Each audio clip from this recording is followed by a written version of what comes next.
So అద్భుతకరమైనటువంటి దేవుడు. చూడండి, ఒక ఆలోచన పుట్టిస్తూ ఉన్నాడు, దాన్ని మనం పట్టుకుంటూ ఉన్నాం.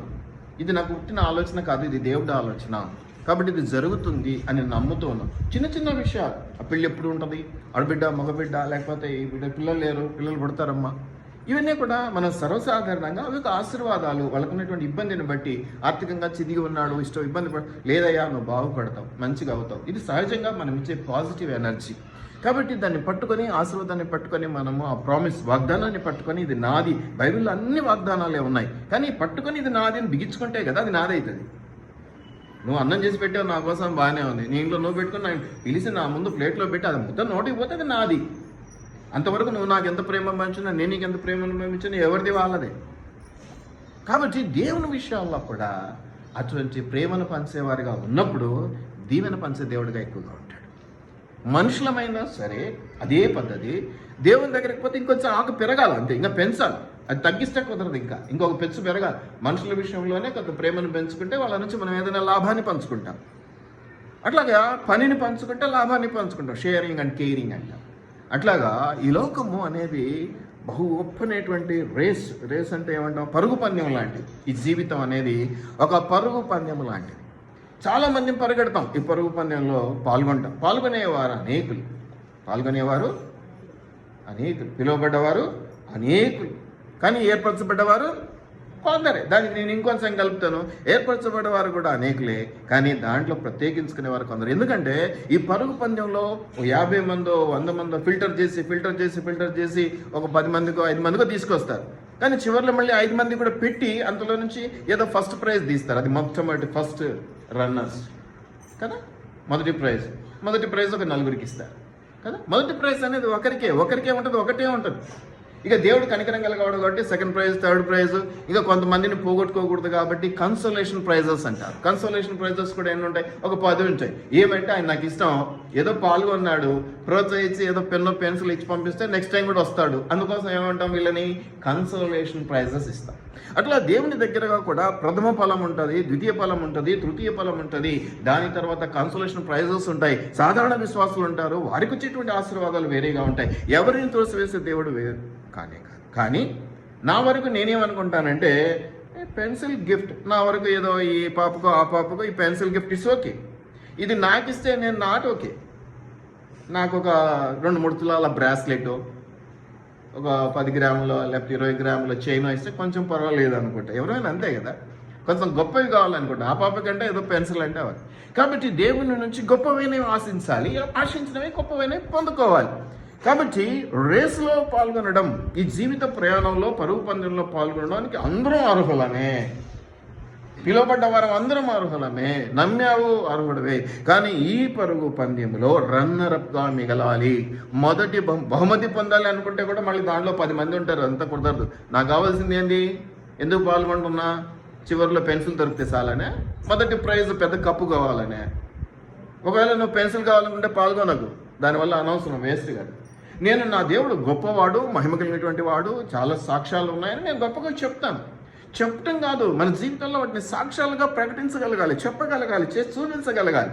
కాబట్టి నీ సామర్థ్యం దానికి సరిపోదు. ఎంత గొప్పవాడువైనా, తెలివితేటలు ఉన్నవాడువైనా, లోకపరంగా దున్నుకుపోతున్నా కూడా ఎక్కడో చోట తట్టుకోబడతావు, ఎక్కడో చోట రాయి తగులుతుంది, బుర్ర బగులుతుంది. కానీ దేవుని సహవాసంలో వెళ్తే ఇవి జరగబోయడానికి అవకాశం ఎక్కువగా, మేలులు జరగడానికి అవకాశాలు ఎక్కువగా ఉంటాయి. కీడు తక్కువగా, కీడు అసలు జరగదు, శ్రమలు ఎప్పుడు రావు అని నేను అనను. ఏ బిజినెస్ అయినా శ్రమలు వస్తూ ఉంటాయి, ఏ పని పెట్టుకున్నా శ్రమలు వస్తూ ఉంటాయి. శ్రమలు లేకుండా మానవ జీవితం కుదరదు, ముఖ్యంగా క్రైస్తవ జీవితం అసలే కుదరదు.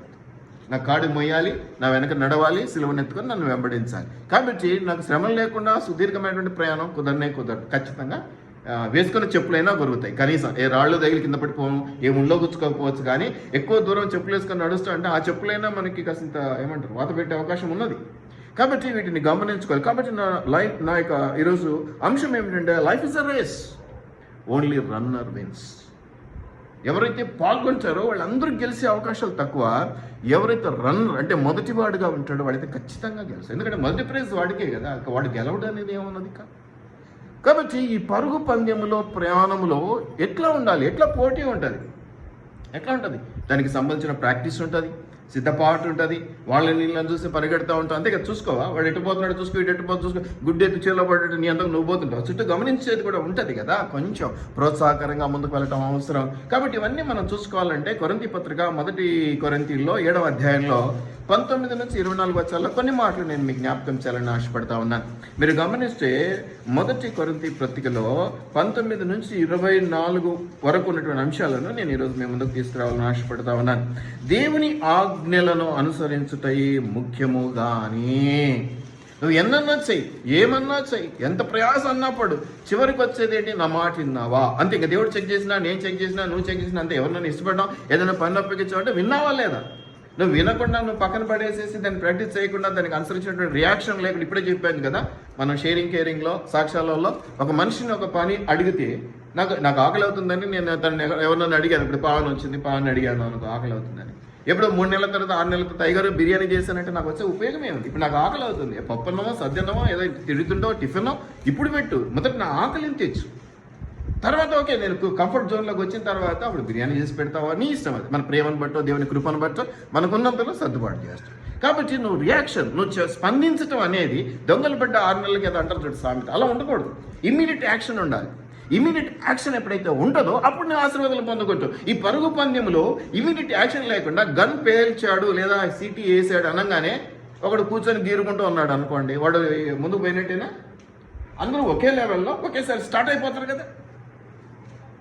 ఎట్లాగో గెలుస్తానని నమ్మకం ఉంటే తాబేలు కథ ఏదో ఉంది కదా, కుందేలు కథ, అటు అయిపోద్ది పరిస్థితి. కాబట్టి మనం ఎప్పుడు యాక్టివ్గా ఉండాలి, అలర్ట్గా ఉండాలి. అన్నిటికీ మించి ఏమిటిగా ఉండాలి? దేవుని ఆజ్ఞను ఏమన్నా మొట్టమొదటి మాట ఆచరించుటే ముఖ్యం. ఏం చెప్తాడు?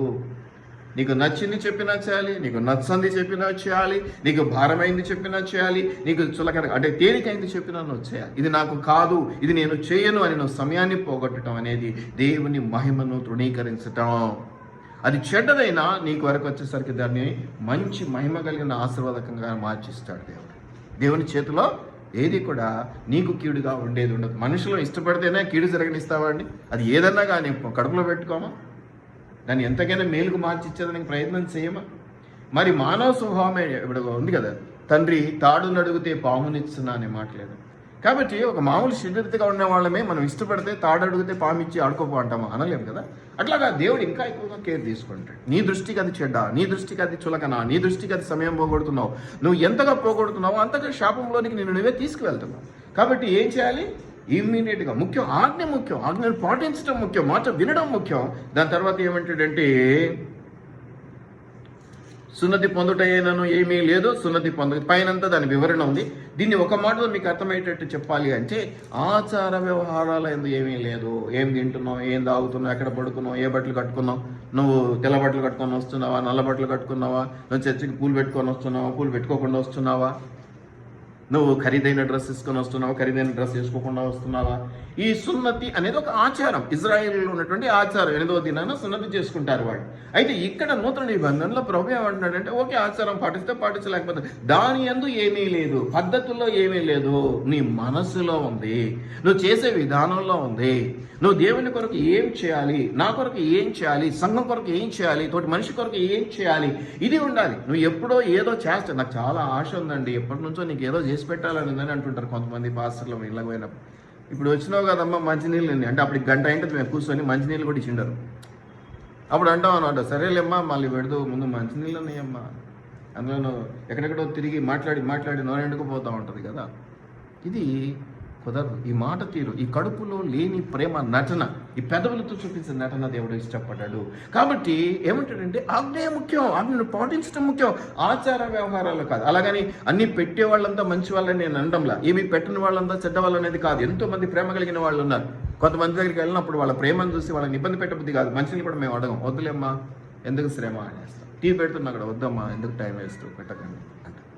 కాబట్టి ఇక్కడ ఆజ్ఞ ముఖ్యమే కానీ ఆచారం ముఖ్యం కాదు. కాబట్టి పరుగు ముఖ్యమే కానీ నీ ప్రతిబింబను పొందుకుంటావా లేదా అని ముఖ్యంగా అది ఇచ్చేది దేవుడు. ప్రతిఫలం ఇచ్చేది ఆయన మీద ఆధారపడు, ఆయన కోసం నిలబడు, నీ ప్రయాణాన్ని కొనసాగించు. కష్టాలు లేకుండా, కన్నీళ్ళు లేకుండా ప్రయాణము కొనసాగదు. Life is a race. నువ్వు కొంచెం ఇట్లా ఏమరపాటుగా ఉంటే పక్కడు డ్రర్రని వెళ్ళిపోతాడు. పోటీ ఉందా లేదా? పోటీ ఉందా లేదా? అక్కలు సెంటర్ పెట్టినప్పుడు ఆ పక్క ఈ పక్క పెద్దగా టిఫిన్లు ఉన్నాయో లేదో నాకు తెలియదు, కానీ నేను అనుకుంటా లేవు అనుకుంటా. సహజంగా మొదట పెట్టేవాళ్ళు చూసుకుంటారు, ఒక హోటల్ పెట్టాలంటే ఎంత దూరంలో ఉంది ఇంకో హోటల్, ఇంత దూరంలో ఉంది. ఈ రోజు చూస్తే అడుగడుక్కున్నాయి, కాంపిటీషన్ వాళ్ళకి నడుస్తుంది. నేను ఆ ఉన్నదాన్నే బిక్కుంటాడు, కొత్త వ్యాపారం ఏం తెచ్చుకోడు వాడు. ఇక్కడికి వచ్చిన వ్యాపారాన్ని డైవర్ట్ చేసుకునే ప్రయత్నం చేస్తాడు. కాబట్టి మనం ఎప్పుడు కూడా ఎలా ఉండాలంటే జాగ్రత్తతో జాగరూకులమై ఉండాలి. నీకు ఉంది ఆశ, నువ్వు దేవుని కొరకు ఏమైనా చేయాలని తలంపు ఉంది, కానీ నీకు అవకాశం ఇస్తున్నప్పుడు అవకాశాలను సద్వినియోగం చేసుకునే పరిస్థితుల్లో లేవు. ఎప్పుడో సీటీ వేసి రెడీ అని చెప్పి అందరినీ 1 2 3 నిలబెట్టి పరుగు పని స్టార్ట్ అవుతుందని అదేదో గన్ బెల్చడం కానీ విజిల్ వేయటం కానీ చేస్తారు వాళ్ళు, స్టార్ట్ అంటారు. నువ్వేమో కూర్చొని గీరుకుంటూ కూర్చో. ఇది పరిస్థితి. యాక్షన్ సరిగా లేదు, రియాక్షన్ సరిగా లేదు. అలా ఇనర్ట్ గ్యాసెస్ అంటారు వాటిని, సైన్స్ చదువుకునే వాళ్ళకి తెలుసు. ఇక ఏ విధమైనటువంటి ప్రతిస్పందన ఉండదు. ఎప్పుడైతే ప్రతిస్పందన, నీకు గిచ్చినా నొప్పి కలగదు, తుమ్మినా నొప్పి కలగదు అంటే నీ స్కిన్ పెద్ద స్కిన్, అది మందం స్కిన్. వాటిని ఏమంటారు? మందం స్కిన్ అంటే దున్నపోతులు అంటారు. ఈ దున్నపోతుల మీద వానబడ్డా పెద్ద లెక్క చేయవు. అట్లుంటుంది అన్నమాట మన పరిస్థితి. దేవుళ్ళలో లెక్క చేయని పరిస్థితికి వస్తే దున్నపోతులతో సమానం అవుతాం, మనకు ఆశీర్వాదాలు దొరకవు. కాబట్టి ఎట్లా ఉండాలంట? ఆజ్ఞ ముఖ్యం. నువ్వు అనుసరించాల్సిన ఒక చెప్పిన మాట వినే వాళ్ళని ఎవరైనా ఆదరిస్తారు. అది కాకుండా కొంచెం కఠినంగానో పెద్దదో పెట్టినప్పుడు కూడా ముందుకు వచ్చారు అనుకో, జాలి కలుగుతుంది వాళ్ళ మీద. ఎందుకంటే మనకు తెలుసు, అయ్యో కొంచెం మొయ్యలేందే, వాడికి ఏదో చిన్న పని పెడితే చేస్తాడు, కొంచెం పెద్ద పని అయినా వాడు నా కోసం వచ్చాడంటే ఖచ్చితంగా నా మనసులో స్థానం వచ్చేస్తుంది, ఏదో ఒక రకమైన ప్రతిబింబం వచ్చేది. ఎందుకంటే నా కోసం వాడు మొయ్యలేని బరువు మోస్తున్నాడు అనగానే ఏం పుట్టుకొస్తుంది? మొదట జాలి, దయ. దాంట్లో నుంచి ఏం పుట్టుకొస్తాయి? ప్రేమ, వాత్సల్యత పుట్టుకొని వస్తాయి. దేవుళ్ళలో కూడా అంతకంటే ఎక్కువ ప్రేమ, మనుషులకే ఇలా ఉంటే ప్రేమలో ఇంకా ఎక్కువ ఉంటుంది కదా, ఫ్లో ఎక్కువ కనికరించే దేవుడు కదా. కాబట్టి మనం చేసే విధానంలో కూడా ఈ ప్రేమను పొందుకునేటువంటి తత్వం ఆధారపడి ఉంటుంది. ఇది గమనించుకోవాలి మనం. ఏమంటాడంటే ఇంకా ఏమంటే దేవుని ఆజ్ఞలను అనుసరించే ముఖ్యమో, ఇంకేమంటే కానీ సున్నతి ఆచారంలో లేదు అని చెప్తే ప్రతివాడు ఏ స్థితిలో పిలువబడినో ఆ స్థితిలోనే ఉండవాలేనో. ఆరంభంలో వస్తాం, నా దగ్గరికి వచ్చిన వాళ్ళు, మీ వాక్యం చాలా నచ్చిందండి, మీ ప్రేమను చాలా నచ్చిందండి, 2-3 సంవత్సరాలకు నువ్వు నచ్చలేదండి వెళ్ళిపోతుంటారు. ఇది సహజం, ఆరంభ శూరత్వం. ఇక్కడ ఏమని చెప్తున్నాడంటే దేవుడు, నువ్వు ఏ స్థితిలో వచ్చావో ఆ స్థితిని నిలబెట్టుకునే ప్రయత్నం చేయి. మొదటి ప్రేమ ప్రకటన గ్రంథంలో మొదటి అధ్యాయాలలో చెప్తాడు, సంఘాలను ఎత్తి చూపించి. ఒక సంఘానికి ఏమని హెచ్చరిస్తాడంటే, నువ్వు మంచివాడివే కానీ నీలో మొదట ఉండిన ప్రేమ లేదు ఇప్పుడు అంటాడు. ఆరంభంలో నువ్వు ఎంతో ప్రేమించావు, బాగొచ్చావు కదా. మనం కూడా బాప్టిజం తీసుకునే వరకు ఎంత కఠినంగా రోజు 3 గంటలు 4 గంటలు బైబిల్ చదువుడు, ప్రార్థన చేసుకున్నాడు. ఆ ప్రార్థన కూడా మోకరించి చేసుకున్నాడు. ఎవరన్నా అడిగితే నేను ఇంత విశ్వాసని అంత విశ్వాసని, మంచి బాగుంటుంది. బాప్టిజం పొందుకున్న మరుసటి రోజు బైబిల్ ఎక్కడ ఉంటుంది? ట్రంక్ పెట్టెలో ఉంటుంది, అడుగులు ఉంటుంది. ఎందుకంటే దుమ్ము పట్టకూడదు, పరిశుద్ధ గ్రంథం కదా అది. ఎంతమంది బైబిల్ చదువుతున్నారు? తీసుకెళ్ళి మళ్ళీ గుడిలో పెట్టేవాళ్ళు కాకుండా సమయం లేదు. అవి కలెక్టర్లకు కూడా సమయం ఉండదు, మినిస్టర్లకు కూడా సమయం ఉండదు, ఇళ్లలో పనిచేసుకునే వాళ్ళకు సమయం ఉండదు. అందరూ సమానమే. ఈ సమయం లేదు అనేది అందరికీ ఉంటుంది, అందరి సమస్య. కానీ సమయం చేసుకోవాలి. కాబట్టి ఈ పరుగు పందెంలో ప్రభువును ఆసరాగా తీసుకొని, ఆలంబనగా తీసుకొని మనం ఎదిగే ప్రయత్నం చేయాలి. దానికి ముఖ్యమైనది, ప్రధానమైనది మొట్టమొదట ఆజ్ఞలు ముఖ్యము. ఆజ్ఞలు పాటించాలి, చెప్పిన మాట వినాలి, సమయం పోగొట్టకూడదు. నీ మీద ఎంతో బాధ్యత పెట్టాము అంటే ఏంటి అర్థం? నువ్వంటే ఎంతో ప్రేమ ఉంది, ఎంతో నమ్మకం ఉంది, నువ్వు చేస్తావన్న ధైర్యం మాలో ఉంది. యోబు గురించినటువంటి విషయాలు మనం జ్ఞాపకం చేసుకుంటే, దేవుడు యోబు ఇట్లా సాతానుకు మధ్య డిస్కషన్ జరుగుతూ ఉంది, నాకు సాతానికి ఏదో నిన్ను గురించి 4 మాటలు చెప్తాం అనుకుంటున్నాను, ఓకేనా, ఏమన్నా ఇబ్బంది పెడితే మళ్ళీ ఇబ్బంది అవుతుందా, ఏమన్నా చేయాలా అని ఏమన్నా అడిగిండా అండి? ముందుగా ఏమైనా చెప్పిండా, ఇన్స్ట్రక్షన్స్ ఇచ్చిండా, ఏమైనా ఇన్ఫర్మేషన్ ఇచ్చిండా? ఈ రోజుల్లో మనలా ఏమైనా ఇట్లా గిచ్చుకున్నాడా? ఇట్లా గిచ్చుకుంటాం కదా, ఏదైనా పక్కల ఇన్ఫర్మేషన్ పాస్ చేయాలంటే అనకు అనకని కదా. ఏదైనా పని విషయంలో చేతులు ఎత్తండి అంటే విశ్వాసులు గిచ్చుకుంటుంటారు, నువ్వెత్తాకు నేనెత్తాను అని. అవునా అన్నాడండి. ఎంత నమ్మకం యోబు మీద. డైరెక్ట్గా ముందు సాతానుతోనే అట. చూసావా నీ యోబును? చూశాను, నువ్వు కాపు కాసావు అందుకే సంతోషంగా ఉన్నాడు. అంతేనా నీ కుళ్ళుతనం? ఇదిగో కంచె కొంచెం తీస్తా, పో, ఏం చేసుకుంటావో చేసుకో, నాకు యోబు మీద నమ్మకం ఉంది, నాకు మీ మీద నమ్మకం ఉంది. ఒక కాపరిగా, విశ్వాసులుగా మీ మీద నాకు అపారమైన నమ్మకం. నా మాట వింటారని, నా దేవుని పనుల్లో సహాయకులుగా ఉంటారని, నా సంఘం ఎదుగుదలలో చేయూతనిస్తారని అపారమైన నమ్మకం. ఎంతమంది నమ్మకాన్ని నిలబెట్టుకుంటున్నారు. అట్లాగే దేవుని దగ్గర కూడా యోబు విషయంలో మనకి ఎందుకు ఆ సాదృశ్యం తీసుకొచ్చాడంటే, యోబు నిలబెట్టుకున్నాడు, నమ్మకాన్ని నిలబెట్టాడు, పడిపోలే. భార్య ఎదురు తిరిగింది, స్నేహితులు ఎదురు తిరిగారు, చివరికి అందరినీ నష్టపోయాడు. పిల్లలు ఆస్తులు అన్నీ నష్టపోయాడు, అవమానాలు పాలయ్యాడు, అపనిందలు పాలయ్యాడు. ఎవరైతే నమ్మేమో వాళ్ళ వల్లనే మనకు అపనిందలు ఇన్ని వచ్చినా నిలబడుకున్నాడు. చివరికి వచ్చేసరికి చివరి అధ్యాయంలో ఏమనుంది? 2 ఆశీర్వాదం పొందుకున్నాడు. యోబు నిలబడ్డందుకు ఏం పొందుకున్నాడు? నువ్వు నిలబడాలి, దేవుని కోసం పోరాటంలో నిలబడాలి. మంచి సైనికుడు నీవు. యేసుప్రభు సైన్యంలో మంచి సైనికుడు, మామూలు సైనికుడు కాదు, తిని నిద్రపోయే సైనికుడు కాదు. కత్తి ఇచ్చాడంటే దేవుడు ఆ కత్తిని ఉపయోగించగలిగినటువంటి సైనికుడిగా నువ్వు ఉంటే మంచిది కదా. కత్తి ఇచ్చాడని ఒరలో పెట్టుకొని నిద్రపోరా అంటే ఇది కత్తి పెట్టుకునేటువంటి స్థానం, వర అంటారు దాన్ని. దాంట్లో పట్టుకొని నువ్వు నిద్రపోతే ఏం లాభం వచ్చా? మంచి సైనికుడు ఎప్పుడు కూడా ఎలా ఉండాలి? అలర్ట్గా ఉండాలి, యాక్టివ్గా ఉండాలి. యుద్ధం వచ్చిందంటే 6 నెలలకు మొరుగుతానంటే కుదరదు. ఖచ్చితంగా దాన్ని టయానికి రెస్పాండ్ అయ్యేటటువంటి పరిస్థితి కాదు. ఈ రోజుల్లో టయాన్ని పోగొట్టే వాళ్ళు ఉన్నారు. ఎందుకంటే సమయం కొంచెం అలా గడిపితే అనేక సమస్యలకు పరిష్కారం. ఇది సమస్య కాదు, బాధ్యత. నిజమే, నువ్వు అన్నది కరెక్టే. కొన్ని సమస్యలు వచ్చినప్పుడు మౌనంగా ఉంటే కొన్నిసార్లు అవే పరిష్కారమే వెళ్ళిపోతాయి. గొడవలు పెట్టుకోవాల్సిన పని లేదు. కానీ దేవుడు అప్పగించినటువంటి బాధ్యత విషయంలో నువ్వు ఇలా నెగ్లెక్ట్ చేస్తే ఆ పని ఎవరు చేయాలి? ఇక నీ పని అది అందరికీ చెప్పే పని కాదు, అందరి చేత చేయించుకునే పని అటువంటి కాదు. నిన్నే ఇష్టపడ్డాడు, నీకోసమే చెప్పాడు, అది చెప్పడానికి వీలు కాదు. నువ్వు దాన్ని పోగొట్టడం వల్ల, దాన్ని నెగ్లెక్ట్ చేయడం వల్ల ఏం పోగొడుతున్నావు? దేవుని సమయాన్ని పోగొడుతున్నావు, దేవుని నమ్మకాన్ని పోగొట్టుకుంటూ ఉన్నావు, కాపరి నమ్మకాన్ని పోగొట్టుకుంటున్నావు, విశ్వాసాలతో నమ్మకాలు పోగొట్టుకుంటూ ఉన్నావు. అందువల్ల నేను శాపగ్రస్తులుగా మీకు ఈరోజు మనం ఆశీర్వదించబడుతున్న వారిని కూడా మనం ఎగ్జాంపుల్స్ చెప్తున్నాం. ఆశీర్వదించబడిన వారు కూడా ఉంటారు, ప్రతి సంఘంలో ఉంటారు. వాళ్ళు పడిపోయినటువంటి వాళ్ళు కూడా ఉంటారు. మంచి ఆశీర్వాదాలు వచ్చే మూమెంట్లో పడిపోయిన వాళ్ళు ఉంటారు. ఆశీర్వాదాలు పొందుకోలేక కొట్టుమిట్టాడుతున్నటువంటి వాళ్ళు అది 10 మంది ఉన్నా ఉంటారు, 20 మంది ఉన్నా ఉంటారు, 100 మంది ఉన్నా ఉంటారు. కారణం ఏమిటి? అందరికీ అందాలి కదా ఆశీర్వాదాలు. అదే రకమైన వాక్యం, అదే కాపరి, అదే బైబిల్, అదే దేవుడు కదా. కారణం ఏంటంటే ఇవ్వటంలో కాదు తేడా, తీసుకోవటంలో తేడా.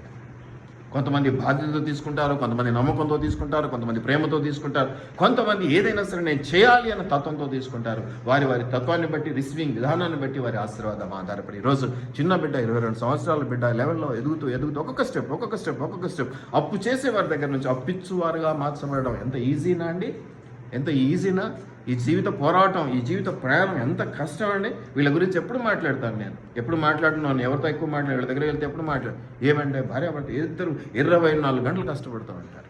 24 గంటలు ఇదో చిన్న కష్టం కాదు, చేతుల కష్టం. అది ఏదో సులువుగా ఈ పుస్తకం తీసి పెట్టడం, 4 ముక్కలు చదివి 4 మాటలు చెప్పడం కాదు. అది కొంతమంది మీద తెలియకుండా మనకు ప్రేమ పుట్టుకొస్తుంది. ఏమో ఎంత శ్రమ పడుతున్నారు, ఎంత బాధ్యత తీసుకుంటున్నారు. కాబట్టి దేవుడు కూడా అలా కనికరపడిపోవాలా.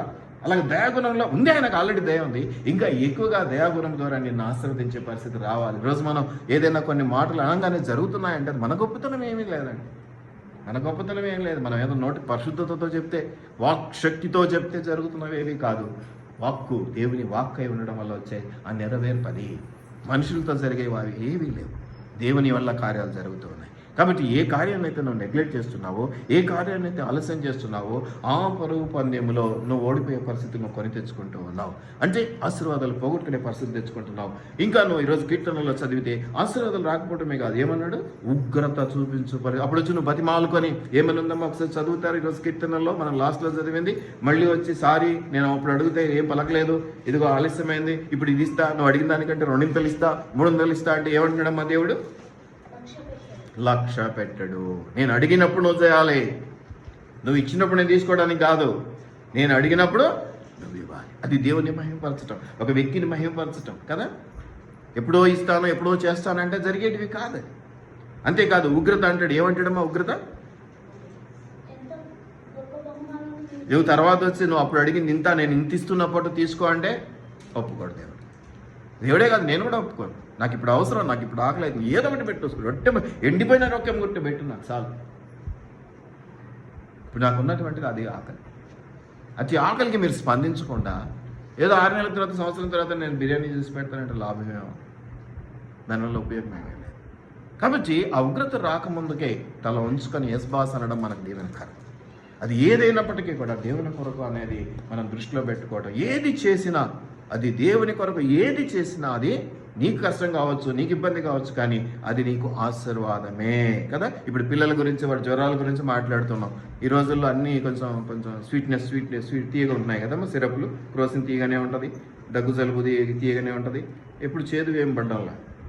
కానీ మా తరాలలో అన్ని చేదువే ఎక్కువ ఉండేవి. కాబట్టి మా అమ్మ పోయకుండా సాగు పోరా, నీ ఇష్టం నీది, మరి నీకు జ్వరం వస్తే అన్నదే ముఖ్యంగా కాలు చేతులు కట్టేసి కదిలించకుండా ఇట్లా బిగబట్టి మళ్ళా ఆమె ఒక్కదాని చేత కాకపోతే మా ఎక్కనో మా ఆయననో పిలిచి పట్టుకోండి అని ముక్కు మూసి అప్పుడు పోస్తుండే ఆ షేర్ మందు. ఎందుకు? నువ్వు అది చీచి అనే విశ్వసించుకొని నన్ను అసహించుకోవడానిక? అది నీకు ఆశీర్వాదం. నీకు అనిపిస్తుంది ఆ పని అది ఎట్టవుతుంది, అది నాకు చెప్తాడా దేవుడు, నా వల్ల అవుతుందా, ఇది నేను కదా, నేను స్త్రీని కదా, నేను పురుషుణ్ణి కదా, నేను చిన్నపిల్లాన్ని కదా, నేను పెద్దోడిని కదా, నాకు ఇంకా మీసాలు మలవలేదు కదా. ఇర్మియా అంటాడు కదా, నేను ఇంకా బాలుడనే. అంటే దేవుడు ఏమన్నాడు? పో చిన్నపిల్లోడివే. నిజమే అన్నాడా?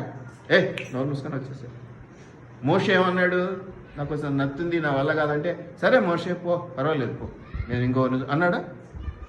నువ్వు నత్తుడివా, నత్తిదానివా, మూగోడివా, మూగదానివా, నువ్వు చిన్నపిల్లవా, పెద్దదానివా, నువ్వు అది చేయగలిగేదా, చేయరాందా, నీకు ఇష్టం ఉందా, నీకు ఇష్టం లేదా, ఏది లేక నిన్ను అడిగాడు అంటే నీ మీద నమ్మకం, నీ మీద ప్రేమ, నిన్ను ఉన్నతమైన ఎంత విలువైన నిన్ను అడిగాడో అంత విలువైన స్థానంలో నిన్ను కూర్చోబెట్టాలి, అంత విలువైన ఆశీర్వాదాలు నీకు ఇవ్వాలి అని. అంతే కదమ్మా? 10 రూపాయలకి ఏమొస్తుందమ్మా? రోడ్డు మీద సోన్పట్టి వస్తుంది, అంతేనా? చిన్నది ఇంత వస్తుంది. స్వీట్ స్టాల్కి వెళ్ళి 10 రూపాయలు ఇస్తే ఏదైనా ఇంత స్వీట్ ముక్క ఇస్తాడు. నువ్వు 1 కేజీ కావాలనుకో, ఏం చేస్తావు? 10 రూపాయలు ఇచ్చి కేజీ అడిగితే బాగుంటుంది కదా. ఇస్తాడు, నీ మీద ప్రేమ వాడికి, పక్కింటోడు ఇస్తాడా? కాబట్టి దాని విలువ పెరిగి నువ్వు విలువైనవి ఇవ్వాలి. అది మనుషుల దగ్గరైనా లేకపోతే ఇంకో కదా, విలువైనవి పెట్టాలి కదా. ఈ రోజుల్లో అందరూ అట్లే తయారైనారు. అది గిఫ్ట్ తీసుకోగానే నాతో పాటు కొంతమంది పాస్టర్స్ అన్నా భయంకరంగా మోసం చేసినారన్న మమ్మల్ని అంటున్నారు. సాదరా ఇది నీకు తృప్తిగా అనిపించలేదంటే, ఏం తృప్తి అన్నా, 3 రోజులు వచ్చినాము పనులు మానుకొని అంట. నేనన్నా నాకు తృప్తి అన్నా. ఇంకో విశేషం ఏంటంటే దాని ఖరీదు ఎంత ఉంటుందో ఊహించుకొని దాని మీద రేట్ వెంటనే ఒక చిన్న బిడ్డ కనిపిస్తే పిలిచి నాకు ప్రార్థన చేయండి, ప్రార్థన చేయగానే కానుక ఇచ్చేస్తాను. దాని విలువ అక్కడ ఖర్చు పెట్టి పెట్టుకొచ్చింది. నాకొద్దు, అది ఫ్రీగా తీసుకోవటం నాకు ఇష్టం లేదు. దేవుడు ఉచితంగా ఏమి ఇవ్వడండి, ఖచ్చితంగా దానికి మూల్యం చెల్లించాలి. ఆ మూల్యం, ఆ విలువ నువ్వు ఎంతదిగా చెల్లిస్తే, నా దగ్గర అది లేదు ఇది కాదు, నీ దగ్గర ఉన్న వాటిల్లోనే విలువైనది. బీద విధవరాల దగ్గరికి వస్తే ఏమన్నాడమ్మా? ఉన్న జీవనం అంతా వేసింది, రెండు గాజులు ఏమో వేసిందని ఉంది. అంటే ఆమె జీవనం అంతయు అదే వేసింది పూర్తిగా, ఏమీ మిగిలించుకోకుండా. నా దగ్గర అంత విలువైనవి ఏమీ లేవు, ఇలా తప్పించుకుంటూ ఉంటారు చాలామంది. నీ దగ్గర విలువైనది ఉంది, ప్రాణం, మానం, శరీరం, బలం, ఆలోచన, వ్యవస్థ, ఇంకేదన్నా శ్రమ, దేవుని కొరకు పని చేయటం, ఎన్నో ఉన్నాయి మన దగ్గర. చేయాలి అనుకుంటే ఏదైనా చేయొచ్చు. కాబట్టి వీటిని జ్ఞాపకం పెట్టుకోవాలి. ఇంకేమన్నాడు? ఇది మొదట మనం చదివిద్దాం, చదివిన తర్వాత పూర్తి వివరణలోనికి వెళ్దాం. ప్రతివాడు ఏ స్థితిలో పిలువబడినో ఆ స్థితిలోనే ఉండవలెను. దాసుడు అయి ఉండగా పిలువబడితివా, చింతపడవద్దు. కానీ స్వతంత్రం ఒకటకు శక్తి కలిగిన ఎడల స్వతంత్రం ఒకట మరీ మంచిది. నువ్వు చిన్నదానివి చేయలేవని చిన్న పని అప్పగించిన నీకు ఆ ఇంట్రెస్ట్ ఉంది, ఆ ఎంతూజియాజం అంటారు ఇంగ్లీష్లో, అంటే ఆశ ఎక్కువగా ఉంది, చేయగలనన్న నమ్మకం ఉంది, నువ్వు చేయాలనుకుంటున్నావు. నేనేమో నీ మీద కొంచెం ఇంకా కొత్తగా వచ్చావు కదా, ఎందుకులే నేను ఇబ్బంది పెట్టాను, చిన్నది బాగా పరిచయం అయింది. ఇప్పుడు పిల్లలతో పాతలు కాబట్టి పెద్దవే అడుగుతాం. వాడు కొత్తగా వచ్చాడు, చిన్న పిల్లాడు కాబట్టి చిన్న నేను చేయలేను అన్నాడు అనుకో, వదిలేస్తాను. కానీ ఇక్కడ ఏమంటుంది వాక్యం? చేయలేనని వెళ్ళిపోమనుందా? సో ఊడ్చడం నీకు చేత కాదు కాబట్టి ఊడ్చే పని అప్పగించగానే నేను ఎప్పుడు చేయలేదండి, చేయనని వెళ్ళిపోతే బాగుంటుందా? ఏమైనా ఉంది అక్కడ? దాసుడుగా ఉంటే అంతకు మించి ప్రయత్నం చేయాలని ఉందా, వద్దనుందా? చదవండి మళ్ళీ ఒకసారి. దాసుడు అయి ఉండగా పిలువబడితివా, అమ్మా చింతపడవద్దు కానీ ఇంకా పెద్దవి చేయటానికి, ఇంకా స్వతంత్రంగా చేయటానికి, ఇంకా ఎక్కువగా చేయటానికి ప్రయాసపడాలి, చేయాలి. నాకు ఇంతే వస్తుంది, ఇదే చేస్తాను అనడానికి వీలు కాదు. ప్రయాసపడాలి, ఇంకా ఎక్కువగా నేర్చుకునే ప్రయత్నం చేయాలి. దేవుని దగ్గర ఏది చేసినా అది అకౌంట్స్ లెక్కలోకి వెళ్ళిపోతూ ఉంటుంది. ఇది గమనించుకోవాలి. ఇంకా ఏమంటాడు? శక్తి కలిగిన ఎడల స్వతంత్రం అవడం మరీ మంచిది. ప్రభువునందు పిలువబడిన దాసుడు ప్రభు వల్ల స్వతంత్రం పొందినవాడు. ఆ ప్రకారమే స్వతంత్రుడైండి పిలువబడినవాడు క్రీస్తుకు దాసుడు. మీరు విలువ పెట్టి కొనబడినటువంటి వారు గనక మనుషులకు దాసులు కాకుడి. మీరు ఎవరంట అండి? మనుషులకు. ఇవాళ ఆయన మెచ్చుకుంటాడంటే ఆయన దగ్గరికి పోవటం. ఒక పొలిటీషియన్ దగ్గరికి పోతే 10 రూపాయలు దొరుకుతుందంటే ఆడికి పోయి చేతులు కట్టుకోండి నిలబడు, ఆడికి పోవటం, ఈటికి పోవటం, ఈయనే సరిపోతుంది మన సంసారం అంతా. ఆదివారం ఎవరు పిలిచినా వెళ్ళొద్దు. మొన్న ఈ మధ్య ఎక్కడో చూశాను, ఒక పెట్రోల్ బంకుకు బోర్డు పెట్టారు, టుడే ఈజ్ అ హాలిడే. ఎందుకు? కింద కారణం చెప్పారు. ఎందుకు ఎందుకు పెట్రోల్ బంక్ వాళ్ళు ఈరోజు హాలిడే అని పెట్టారు, కింద కారణం పెట్టారు. ఏమని? ఈరోజు ఆదివారం, మేము క్రైస్తవులం, మేము చర్చికి వెళ్ళాలి కాబట్టి మేము ఈరోజు షాప్ తెరవట్లేదు. అంత చూసే అంత ఆనందం అనిపించింది. ఈరోజు వాడు పిలుస్తాడా, ఈడు పిలుస్తాడా, టీవీ చూద్దామా, రీల్స్ చూద్దామా, దీనికి టైంపాస్ మనం ఎక్కువైపోయింది. చేయాలా చేయకూడదా దేవుని చిత్తం మనకు అనవసరం. కానీ దానికోసం సంఘానికి రాకుండా ఆగిపోవటం, దానికోసం ప్రభువును మహిమను గుర్తించకపోవటం, ఇంకెప్పుడు నీకు ఆశీర్వాదాలు వచ్చేది? అయ్యగారు మనం ప్రార్థన చేస్తే జరగట్లేదు. జరగదు. ఎందుకు జరగద్ది? దేవుడే మీ ఇంటి పనోడు కాదు కదా అడిగినవన్నీ ఇవ్వటానికి. అధికార పత్రం రాసిస్తున్నాడా, షూరిటీ ఇస్తున్నాడా? నువ్వు అడగంగానే నేను చేస్తా పోనడానికి నువ్వు అంత పరిశుద్ధంగా పవిత్రంగా దేవుని కొరకు నిలబడుతున్నావు. దయచేసి జ్ఞాపకం చేసుకోండి ప్రేమైనటువంటి దేవుని బిడ్డలారా. మీరు విలువ, ఏం విలువ తెలుసు కదా? సిలువలో ఆయన పరిశుద్ధమైన పవిత్రమైన అమూల్యమైన రక్తాన్ని కార్చి కొన్నాడు. అంత విలువ పెట్టి కొనబడినటువంటి మనం ఏదైనా విలువైనది మనల్ని అడిగితే మనం ఏమంటామంటే, కాపురి దుర్బుద్ధితో అడిగాడు, లేకపోతే సంఘంలో మనల్ని ఇబ్బంది పెట్టడానికి చేస్తూ ఉన్నారు, ఇలాంటి ఆలోచనలతో ఉంటారు. ఖచ్చితంగా మనం పరీక్షకు నిలబడిన వారమై మనము సాధించుకోవాలనేది మనం గమనించుకోవాలి. మనం ఎంత మార్పు ఉండకూడదు అనేది మనం కావాలి. మన డిఫికల్టీస్లో కానివ్వండి, ఇది ఎట్లుంటుందంటే అండి, ఈ పరుగు అనేది కాలింగ్, అంటే పిలుపు, దేవుని పిలుపు. దీంట్లోనే మీరు గమనిస్తే చూడండి, పిలువబడుట అనే మాట ఎక్కువసార్లు కనిపిస్తున్నది. మీరు గమనిస్తే ఈ అధ్యాయం అంతా చదవండి, పిలువబడుట, సిద్ధపడుట అనేటువంటి మాటలు ఎక్కువగా మనం చూస్తూ ఉన్నాం. మనం పిలువబడ్డాం, మన ఊరికి ఏదో వచ్చాం, వాళ్ళని బట్టి వీళ్ళని బట్టి వచ్చి బ్యాప్టిజం తీసుకున్నాం కూర్చున్నాం అనేది కాదు. దేవుని దృష్టిలో ఎప్పుడో తల్లి గర్భంలో రూపింపబడక మునిపే, భూమికి పునాదులు వేయబడక మునిపే, ఈ మాటలు మీరు విన్నారు కదా. అంటే మనం ఎప్పుడు దేవుని దృష్టిలో పడ్డాం? నువ్వు పుట్టి పెరిగి కోటీశ్వరుడు అయిన తర్వాత, నువ్వు అందగాడు అయిన తర్వాత, నీకు 100 డిగ్రీలు వచ్చిన తర్వాత, వాటిని చూసి దేవుడు కట్టుకుర్తిపడి నీ ఇంటి దగ్గరకు వచ్చి, ప్లీజ్ నువ్వు సాయం చేయకపోతే నాకేం జరగట్లేదు అంటున్నాడు. నువ్వు అటువంటివి కాక మునిపే తల్లి గర్భమున పిండముగా రూపింపడు, అంటే నువ్వేమిటో నీకే తెలియదు, దేవునికి తెలుసు. కాబట్టి దేవుడు ఆశీర్వాదకరంగా నేను పట్టుకున్నాడు. ఈరోజు మనం పిలుస్తున్నాం, ఏది కాదు, ఎప్పుడో దేవునిలో ఉంటుంది రాత, పిలుచుకోండి, ఆమె వస్తుంది, చూస్తుంది అని. దయచేసి జ్ఞాపకం పెట్టుకోనండి ప్రేమ దేవుని బిడ్డలారా. It's a calling. ఎందుకు కాలింగు? ఆశీర్వాదాలు. ప్రతి సంఘం ఈ రోజుల్లో అదే కదా, వచ్చి 10 రూపాయలు ఇస్తే నీకు 100 రూపాయలు వస్తాయి, లేకపోతే 1 తులం గోల్డ్ ఇస్తే ఇంకో తులం గోల్డ్ వస్తుంది, 2 తులాలు వస్తాయి. నువ్వు ఏమీ చేయకుండా ప్రార్థన చేస్తే నీ అకౌంట్లో 1,00,000 రూపాయలు ఎందుకు వచ్చి పడుతుందంటే నాకు అర్థం కాదు. ఎక్కడి నుంచి వచ్చి పడితే అది ఎవరిదో నష్టమే కదా, మంది సొమ్ము ఆశించొద్దు అన్నాడు కదా దేవుడు. ఎట్టొచ్చి పడుతుందో నాకు తెలియట్లా. కాబట్టి మనం జ్ఞాపకం చేసుకునేటువంటి విషయాల్లో వీటిని జ్ఞాపకం చేసుకోవాలి. ఎందుకు పిలిచాడు దేవుడు? ఎవరైనా చెప్పగలరా? ఆశీర్వాదాల తర్వాత మనం చూద్దాం దాని గురించి కూడా. ఎందుకు నిన్ను ప్రత్యేకించుకున్నాడు? ఈరోజు నువ్వు చర్చికి రావడంలో ఆయన ఉద్దేశం ఏమైంది? నీ ఉద్దేశం ఏంటో నాకు తెలియదు, కానీ ఆయన ఉద్దేశం ఏంటి? ఎందుకు మమత? ఎందుకు పిలిచాడు? ఎందుకు పిలిచాడు? ఆయన పరలోకం. పరలోకంలో ఏం జరుగుద్ది? ఏముంటుంది యాక్చువల్గా? ఆయనతో సహవాసం కొరకు నువ్వు ఈ 2 గంటలు, ఈ 3 గంటలు వచ్చి ఆయన సన్నిధిలో కూర్చుంటే ఆయనకు సంతోషం. నా బిడ్డ నా దగ్గరికి వచ్చి కూర్చుంది.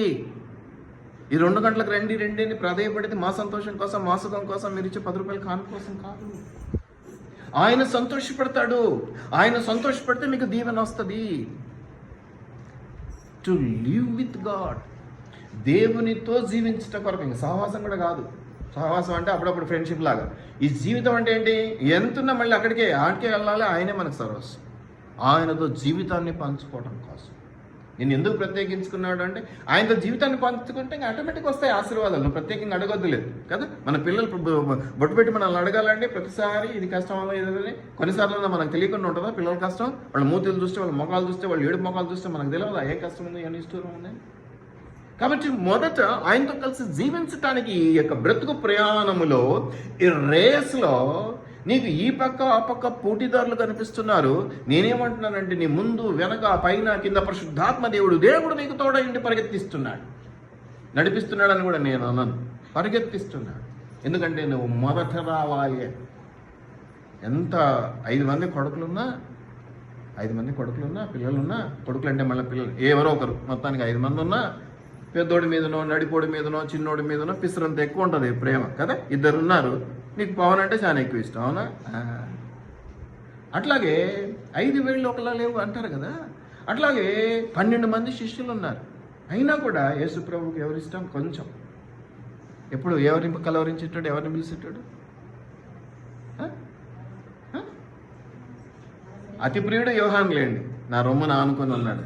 కానీ ప్రతి పనికి దుడుగ్గా కానీ, పౌరుషంగా కానీ, కోపంగా కానీ ముందుకు వచ్చిన వాళ్ళు ఎవరు? పేతురు. రెండవ లెవెల్, ఫస్ట్ లైన్ పేతురుని పెట్టుకున్నాడు, రెండవ లైన్లో ఎవరున్నారు? యాకోబు, యోహాను. తర్వాత వాళ్ళు. తప్పేం కాదు. సంఘంలో 100 మంది లేరు, 10 మంది ఉన్నా ఎవరో ఒకరిద్దరి మీదనే ఇష్టం ఎక్కువ ఉంటుంది. మాట పలుకుతున్నారనో, లేదా వాళ్ళు కొంత కష్టాల్లో ఎక్కువ ఉన్నారనో వాళ్ళ మీద ప్రేమ ఉంటుంది, మాకు ఖచ్చితంగా ఉంటుంది. పలకరిస్తూనే ఉంటాం, వాళ్ళు ఇష్టం ఉన్నా లేకపోయినా. కొన్నిసార్లు వాళ్ళకున్న కష్టాన్ని బట్టి వాళ్ళు పిలవకపోయినా వాళ్ళ ఇంటికి వెళ్తాం, అమావాస్య పుణ్యమేమో లేకపోతే ఇంకేదో ఇబ్బంది ఉంది, వాళ్ళకి రోగం వచ్చిందంటే వాళ్ళకి ఇష్టం లేకపోయినా పోయి పలకరిస్తున్నాయి. ఎందుకు వచ్చేది అనుకుంటుంటారు వాళ్ళు మనసులో. అయినా కూడా నేను చూసిపోవాలని వచ్చినామని చెప్పి ప్రార్థన చేసి లేసి వస్తాం. కాబట్టి ఈ ప్రేమను మనం నిలబెట్టుకోవాలి అంటే ఆయనతో జీవన ప్రయాణాన్ని మనం కొనసాగించాలి. అందుకే పిలుచుకున్నాడు. ఆశీర్వాదాల కోసం అనేది సెకండ్, అంటే ఇవ్వడని కాదు నా ఉద్దేశం, ఖచ్చితంగా ఇస్తాడు. ఎందుకంటే ఇవ్వకపోతే సాక్ష్యం ఉండదు, ఖచ్చితంగా. కానీ ఆయన కోరుకున్నది, పిలుచుకున్నది, ఏర్పాటు చేసుకున్నది ప్రత్యేకించి ఎందుకంటే మనం ఈ జీవన ప్రయాణంలో ఆయనతో కలిసి ప్రయాణించటానికి, ఆయనతో కలిసి అడుగులు వేయటానికి.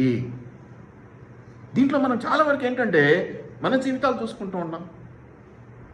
నాకెట్టవుతుంది అది ఇది, ఉద్యోగాలు లేకపోతే పనులు, ఇంకా ఏంటంటే కుటుంబ బాధ్యతలు కూడా గుర్తుకొస్తాయి. ఎందుకంటే ఆ రోజే అయ్యగారిని అమ్మగారు అడిగించారు, ప్రతిసారి చికెన్ తెస్తున్నావు, నాకు ఈసారి ఫిష్ కావాలి.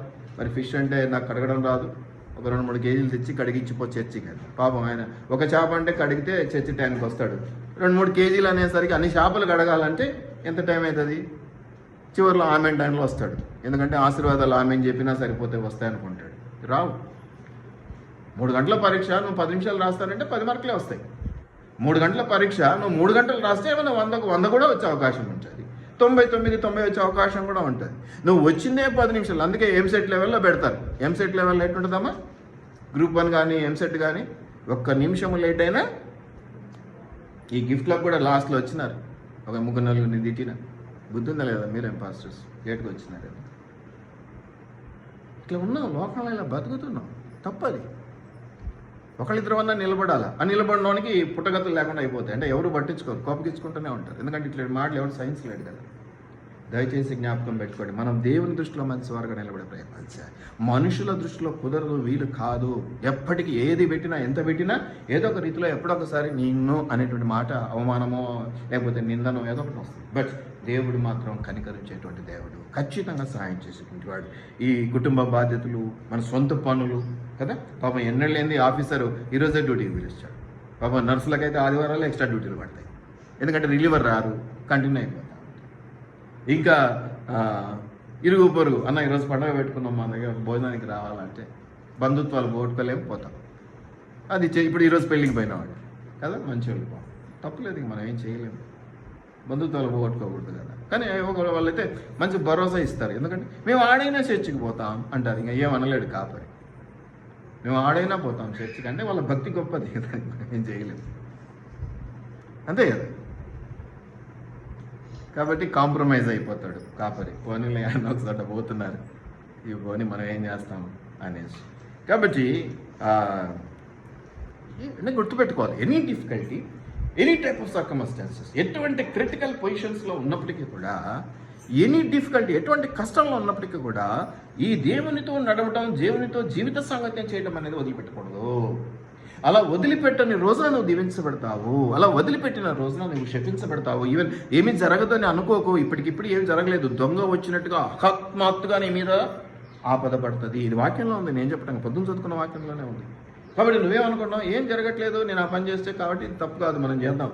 దేవుడు అనుమతించేటి కొన్ని ఉంటాయి, తన ప్రేమ కొద్దీ, తన ప్రేమించినటువంటి బిడ్డల కోసం వారి అవసరార్థమై కొన్ని మాత్రమే అనుమతి చేస్తాడు. అన్ని అనుమతి ఇవ్వడు.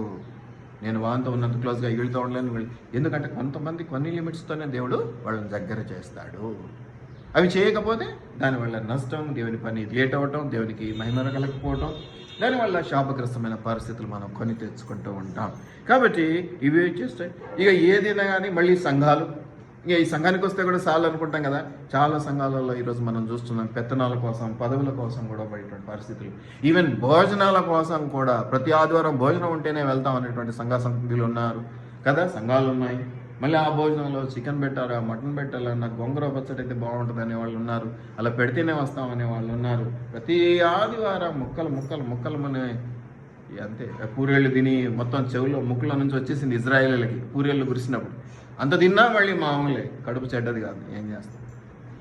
అందుకే ఎప్పుడు ఆకలి మీద ఉంచుకోవాలి కడుపుని, ఎప్పుడు కూడా నకనకలాడుతూ ఉండాలి, అప్పుడు ఆరోగ్యం బాగుంటుంది. దయచేసి జ్ఞాపకం పెట్టుకోండి. ఈ విధంగా చాలా అసైన్మెంట్స్ ఇస్తాడండి. అసైన్మెంట్స్ అంటే ఏమంటాం, లెక్చరర్స్ చెప్పాలి. అసైన్మెంట్స్ అంటే చిన్న టెస్టులు లాంటివి ఇస్తూనే ఉంటాడు, వాటిలో నిన్ను పరీక్షిస్తూ ఉంటాడు, నిన్ను దీవిస్తూ ఉంటాడు, వాటి ద్వారా నువ్వు బలపడుతూ ఉంటావు అనేది. ఈ అసైన్మెంట్స్ ఇచ్చినప్పుడు ఆపర్చునిటీ కూడా ఇస్తాడు. ఇక్కడ మీకు వచ్చినటువంటి దేవుని కృప ఏంటంటే, ఈ అసైన్మెంట్స్ ఇస్తే ఒక్కదాన్ని నాకు ఏం రావట్లేదు, ఏం చేయట్లేదు, ఇది నాకు కష్టంగా ఉందంటే వీటితో పాటు ఒక ఆపర్చునిటీ, ఒక అవకాశం నువ్వు షేర్ చేసుకో, నువ్వు మౌనంగా ఉండకు, దేవుని సమయాన్ని పోగొట్టకు, వచ్చి కూర్చొని ఇదిగో నువ్వు ఇది అడిగావు, ఇది నేను చేయలేకపోతున్నా, ఇది నా పరిస్థితి ఇట్లా ఉంది అంటే దాన్ని మనం ఎలాగోలా ఒక రకంగా ఒక పద్ధతిలోనికి మనం మార్చుకోవచ్చు. ఆపర్చునిటీస్ ఉపయోగించుకోవాలి. అవకాశం, నువ్వు మౌనంగా ఉండి మాట్లాడుకుండడం వల్ల నీ సమస్య పరిష్కరించబడదు, కానీ నీవు ఏదైతే మాట్లాడి పరిష్కరించుకుంటావో దాని ద్వారా ఒక మార్గమే తెరవబడుతుంది. ఇది నువ్వు జ్ఞాపకం చేసుకోవాలి. కాబట్టి వీటిని అన్నిటి ఆపర్చునిటీ, ఈ కాల్ వాక్ సంబంధించి అసైన్మెంట్స్ అండ్ ఆపర్చునిటీస్ అనేవి నీకు దేవుడు ఇస్తూ ఉంటాడు. వీటిని ఉపయోగించుకోవాలి. ఎప్పుడు జరుగుతాయండి? ఎప్పుడు నువ్వు దేవునితో అనుబంధం కరెక్ట్గా పెట్టుకుంటే నువ్వే సరిగ్గా రానప్పుడు కాపరికి ఏం బాధ్యత ఉంటుంది? ఎవరైనా వస్తే రెగ్యులర్గా వస్తున్నాడు అన్న పవన్ ఏదైనా అప్పగిస్తే బాగుంటుంది అన్నట్టు ఉంటుంది. నువ్వు వస్తావో రావో తెలియనప్పుడు నీకు అప్పగించాలన్న ఆలోచన కూడా కాపరికి ఉంటుంది. నువ్వేమనుకున్నావు, ఆ పని తగ్గింది, ఏం పట్టించుకోవట్లేదు కాపరి, సంఘం అయిపోగానే పరిగెత్తి బయటికి వెళ్ళిపోతాం, ఇంకేముంటుంది, 2 మాటలు మాట్లాడితే కదా ఏదైనా ముచ్చట్లు పెట్టుకుంటాడు, అది చెప్తాడు, ఏమీ లేకుండా అయిపోయింది లేదు సంతోషం. దానివల్ల ఏం జరుగుతుందంటే నీకు ఇచ్చిన అవకాశాన్ని నువ్వు పోగొట్టుకుంటున్నావు. ఆపర్చునిటీ, అవకాశం పోగొట్టుకుంటున్నావు. నువ్వు అవకాశాన్ని అందిపుచ్చుకోవాలి. ఒకటి అడిగితే 2 పట్టుకోవాలి. అది నిజమైనటువంటి ప్రేమ, బాధ్యత, బరువు మోయటం. అలా చేసినప్పుడు దీవెనలు కూడా అలాగే ఉంటాయి. ఆ లెవెల్కి తగినట్టే దీవెనలు ఉంటాయి. ఇవాళ దీవెనలు తక్కువ ఉన్నాయంటే ఇవన్నీ కూడా మనం గమనించుకోవాలి. ఏం చేస్తున్నాం దేవుని కొరకు, ఏం చేస్తున్నాం సంఘం కొరకు, ఏం చేస్తున్నాం కాపరి కొరకు, తోటి విశ్వాసుల కొరకు, తోటి మనుషుల కొరకు మనం ఏం చేస్తున్నాం అనేది కూడా మనము జ్ఞాపకం పెట్టుకోవాలి. అంతేకాకుండా ప్రతిదానికి ఇంకో కొంతమంది ఏం చేస్తారంటే, ఇట్స్ నాట్ ద టైం, ఇది టైం కాదు, టైం ఎప్పటికీ కాదు, టైం ఎప్పటికీ రాదు, ఇది నా సమయం కాదు, ఇది నా టైం వచ్చినప్పుడు నేను మాట్లాడతా, ఇప్పుడు నా టైం కాదు అందుకే మౌనంగా ఉంటున్నా, చాలా హై లెవెల్ మాటలు మాట్లాడు. వారి పిచ్చోడా, నీకు టైం ఎప్పుడు రాదు. నీకు అవకాశం దొరికినప్పుడు ఏదో ఒకటి చెయ్యిరా భయ్, ఇది నాకు తగినది కాదు, అరే నీకు తగినది కాదు. ఇప్పుడు దానికి ఏమన్నాడు, దాసుడి వైద్యవా, కొంచెం పెద్దదానికి ప్రయత్నం చేసి మెప్పించు అవతల వాళ్ళను. నీకు అదే చేత కావట్లేదు, ఇక నీకు పెద్ద పని అప్పగించే ధైర్యం అవతలవాడికి ఎందుకు వస్తుంది, ఎప్పుడు వస్తుంది, ఎలా వస్తుంది? చిన్న పని అప్పగించినప్పుడు నువ్వు ధైర్యంగా చేయగలిగితే అప్పుడు 2వ పని అప్పగించుతాం. మరి పిల్లలకైనా సరుకులు తెమ్మని ఏం నేర్పిస్తామండి? అవునా? ఒకేసారి కేజీ లిస్ట్ ఇచ్చేసి కిరాణా సామాన్ అంతా నెలకు తీసుకురా పంటామా? వాడికి 5వ 10వ ఇచ్చి మొదట ఒక వానికి ఇష్టమైన చాక్లెట్లు కొనుక్కరాపో, తెచ్చుకోపో అని నేర్పించుకుంటూ వస్తాం. ఈరోజు ఏదైనా పెద్ద పని పెట్టా వాడు చేయటానికి వెళ్తాం. ఇది మొదలు. కాబట్టి దేవుడు కూడా అలాగ చేసే అవకాశం ఉంది. కొంతమందిని ప్రేమించేవారిని మొదటినే వాళ్ళని ఉన్నత స్థానంలో ఉంచడం కోసం పెద్ద పనులే అప్పగిస్తాం. అందరికీ అలా చిన్న పనులతో ట్రైనింగ్ ఇచ్చే స్థితి కూడా ఉండదు. కొన్ని నాకుంటాయి కదా, కొన్ని నాకుంటాయి. అన్ని చోట్ల అప్రెంటిస్షిప్ ట్రైనింగ్ అని ఉంటుంది. అది చేస్తారా? అందరికీ ఉంటుందా అండి? ఉండదు. ఈవెన్ మేనేజర్స్ ఉన్నారు, హై లెవెల్ పోస్టులకు అవి ఉండవు. హై లెవెల్ పోస్టులకు ట్రైనింగ్ ఉంటుందండి. ఆల్రెడీ ఎక్కడెక్కడ అటువంటి పోస్టులు చేసిన వాళ్ళని పట్టుకొని వచ్చి కూర్చోబెట్టుకుంటారు మేనేజర్స్ కాసి. అదే ఒక మామూలుగా ఈ హెల్పర్ వచ్చాడనుకో, కొత్తని కూడా చేర్చుకొని వాళ్ళకి ట్రైనింగ్ ఇస్తారు. అంతేనా కదా? కొంతకాలం ట్రైనింగ్ ఇచ్చి వాళ్ళని నిలబెట్టుకుంటారు. నిన్ను ఒకవేళ ఏ మేనేజర్ క్యాడర్కో ఏ ఆఫీసర్ క్యాడర్కో తీసుకొని ఉంటే నీకు అప్పుడు చిన్నవి పెట్టి నీకు ముద్దలు తినిపించి, ఆ పాప కంటే చిన్నపిల్ల గోరుముద్దలు, ఇప్పుడు ఈ పాప గోరుముద్దలు తినిపించాలంటే అవుతుందా? అయ్యేది కాదు కదా. ఎవరికి తగినట్టు వాళ్ళకు ఉంటుంది కదా. కాబట్టి ఆ పిలుపుకు తగ్గ లోబడటం అనేది కూడా మనం ఉంటే మనం దీవించబడతాం అనేది మనం జ్ఞాపకం చేసుకోవాలి. అందుకే ఇక్కడ దీంట్లో ఈ పిలువబడటం అనేది చాలాసార్లు వచ్చింది, స్థితి అనేది కూడా చాలాసార్లు వస్తూ ఉంది. ఈ మాట మీరు గమనించుకోవాలి. పెద్దానికి టైం వస్తుంది, ఇప్పుడే నిన్న కదా చెప్పినావు, టైం పడుతుంది. ఇంకా ఇవన్నీ ఎస్కేప్ అయ్యేటువంటి మాటలు, తప్పించుకునే మాటలు. దేవుడు అవి ఒప్పుకోడు. నీకు ఇవాళ నేను ఒక పని చెప్పాను, నువ్వు 3 సంవత్సరాల తర్వాత కూడా పలకలేదు, 4 సంవత్సరాలు కూడా పలకట్లేదు అంటే నువ్వు దేవుని సమయాన్ని, దేవుని ఆశను చంపుతున్నావు. నీ మీద పెట్టుకున్నటువంటి ఆశను చంపుతున్నావు. అది ఒక రకంగా ఏంటి, చాలా పెద్ద తప్పు, చాలా పెద్ద శాపం. నీకు తెలియదు ఎప్పుడు పట్టుకుంటావో, ఏం పడతావో, ఎప్పుడు ఏ క్యాన్సర్ వస్తుందో కదా. క్యాన్సర్ వస్తుందా? రావచ్చు, తెలియదు కదా. చాలా పెద్ద రోగాలు, పెద్ద పెద్ద పరిస్థితులు ఎదుర్కొంటాం. ఇప్పటికే మనకు తెలుస్తుంది మన ఆరోగ్యం సరిగా లేదు అని. అయినా ఎందుకు కారణం? నేను దేవుని పైన ఒకటి పెండింగ్ పెట్టాను, సంవత్సరాల నుంచి నేను చేయట్లేదు, అందుకే ఏమన్నా వచ్చిండొచ్చా అనే ఒక చిన్న తలంపు కూడా సాతాను మీకు రానివాడు. మీకే కాదు, ఎవరికి రానివాడు. ఎందుకంటే అది వస్తే నువ్వు పనికి మొదలు పెడతావు, భయంతోనో భక్తితోనో. అందువల్ల ఏం చేస్తారంటే, అది కాదు, ఎందుకో ఇది వేరేది, ఆ రోజు అన్నం తిన్నా అందుకెట్టయింది, ఆ రోజు పప్పు తిన్నా అందుకెట్టయింది అని చెప్పుకున్నా. అసలు విషయం ఏదో ఉంటుంది, వేరే ఉంటుంది. అది చెప్పుకోకుండా, అది రానియకుండా సాతాను మభ్య పెడుతూ ఉంటాడు. కాబట్టి వీటిని జ్ఞాపకం చేసుకోవాలి. ప్రతిదానికి టైం వస్తుంది, టైం ఎప్పుడు రాదో టైంని రప్పించుకోవాలి. దేవుడిచ్చినటువంటి ఆపర్చునిటీ, అవకాశాన్ని సద్వినియోగం చేసుకోవాలి. ఇప్పుడు మన ముందే ఒక చిన్న సాక్ష్యం ఉన్న చిన్న బిడ్డ, వాడు టైం వస్తుంది అనుకుంటే, నాకు తెలిసి ఇదే లెవెల్ ఒక 40 సంవత్సరాల తర్వాత పొందుకుని ఉండేవాడు. ఈ ఆశీర్వాదం అంతా కూడా వాడికి 40 ఏళ్ళ తర్వాత వచ్చేది. ఎందుకంటే అప్పటికి ముదిరిపోయి ఉంటాడు. 40 ఏళ్ళు అంటే మిడిల్ ఏజ్, కాసింత జ్ఞానం పెరిగి ఉంటుంది, ఎక్స్పీరియన్స్ వచ్చి ఉంటాయి, కింద పడ్డాడు, లేచి ఉంటాడు, అవన్నీ ప్రాక్టీసెస్ వచ్చి ఉంటాయి. ఈ చిన్నతనంలోనే వాడికి ఇస్తున్నాడు దేవుడు అంటే, వాడు దేవునికి లోబడి ఉండడం ద్వారా, దేవుని పనులు చేయడం ద్వారా, కాపరి పనులు చేయడం ద్వారా, సంఘానికి లోబడి ఉండడం ద్వారా, సంఘం ద్వారా దీవించబడటం ద్వారా. నాకు తెలిసి నాకే కాదు, ఎవరికి కూడా వాడు ఎప్పుడు కూడా ఏ పని చెప్పినా నో అని, ఇప్పుడు కాదు అనేదేమి నేను చూడలేదు. దయచేసి జ్ఞాపకం పెట్టుకోండి ప్రేమంటే, మీరు విలువ పెట్టి కొనబడినటువంటి వారు. ఈ మాటని అందుకే మళ్ళీ చూపిస్తున్నాను. మీరు విలువ పెట్టి కొనబడినటువంటి వారు. ఆర్డినరీ పీపుల్ కాదు, ఎక్స్ట్రాడినరీ పీపుల్. ఎక్స్ట్రాడినరీ. ఈరోజు నీ మౌనం నువ్వు చేయకపోవడం నిన్ను శాపానికి నెట్టివేయటమే కాకుండా దేవుని పనికి ఆటంకముగా, ఒక అడ్డుగొడగా నువ్వు నిలబెట్టి. ఎప్పుడైతే దేవుని పనికి ఆటంకం అడ్డుగొడగా ఉన్నామో, ఇక దీవెనలు అనే మాట మర్చిపోవాలి. ఎవరో చెప్తూ ఉంటారు ఆ సంఘంలో పోండి, ఎక్కడికి వెళ్ళినా కూడా నాకు తెలిసి మళ్ళీ ఎక్కడ తిరిగినా నీళ్ళు రౌండింగ్ తిరిగి మళ్ళీ అక్కడికి రావాల్సి. దేవుని చెంత ఆశీర్వాదాలు పొందుకోవాలంటే అదే పద్ధతి, ఇంకేమీ లేదు. ఇది జ్ఞాపకం చేసుకోవాలి. ఫిలిప్పీలకు రాసినటువంటి పత్రిక 4వ అధ్యాయం 12-3 వచనాలు చూపించి నేను ముగించేస్తాను. ఫిలిప్పీలకు రాసినటువంటి పత్రిక 4వ అధ్యాయము 12-13 వచనాలు. దీన స్థితిలో ఉండనెరుగుదును, సంపన్న స్థితిలో ఉండనెరుగుదును, ప్రతి విషయంలోనూ అన్ని కార్యములలోనూ కడుపు నిండుటకును, ఆకలి కొని ఎండుటకును, సమృద్ధి కలిగి ఎండుటకును, లేమిలో ఉండుటకును నేర్చుకొని ఉన్నాను. ఏ విషయంలో కూడా ఎలా ఉండాలో నాకు తెలుసు. ఏ స్థితి ఎందు, ఏ స్థానం ఎందు ఎలా ఉంటే బాగుంటుందో నాకు తెలుసు. అన్నీ కూడా నేను నేర్చుకొని ఉన్నాను. ఆకలితో ఉండడం తెలుసు, సమృద్ధిగా తినడము తెలుసు, దేవుని కొరకు నిలబడడం అంతకంటే బాగా తెలుసు అని చెప్తూ ఏమంటాడమ్మా, నన్ను బలపరచువాని అందే నేను సమస్తము చేయుదును. ఎంత మంచి మాట చూడండి. ఈరోజు నువ్వు దేవుని కొరకు చేస్తే దేవుడు నిన్ను బలపరుస్తాడు. నువ్వు బలపరచబడితే నీకు అసాధ్యమైనది ఏదీ లేదు. నువ్వు ఏ పనైనా ఈరోజు ఒక్క విషయంలో దేవునికి నువ్వు లోబడితే, అది అమూల్యమైనదే కావచ్చు, విలువైనదే కావచ్చు, ఎన్నడూ ఎవరు అడగనిదే కావచ్చు, నువ్వు ఎప్పుడు ఎవరితో చేయనిదే కావచ్చు, నువ్వు దేవుని కొరకు దానిని త్యాగపూరితంగా చేయటం మొదలుపెట్టు, దేవుడిని నిన్ను దీవించడం మొదలు పెడతాడు. ఏమనుందమ్మా చివరిలో మాట, నన్ను బలపరచువాని అందే నేను సమస్తము చేయగలను. దయచేసి జ్ఞాపకం పెట్టుకోండి. అట్లాగే 1 తెస్సలోనికైలో కూడా మీరు గమనించండి. 1 తెస్సలోనికైలు 4వ అధ్యాయం 10-12 వచనాల్లో మనం 2 మాటలు చూద్దాం. 1 తెస్సలోనికైలు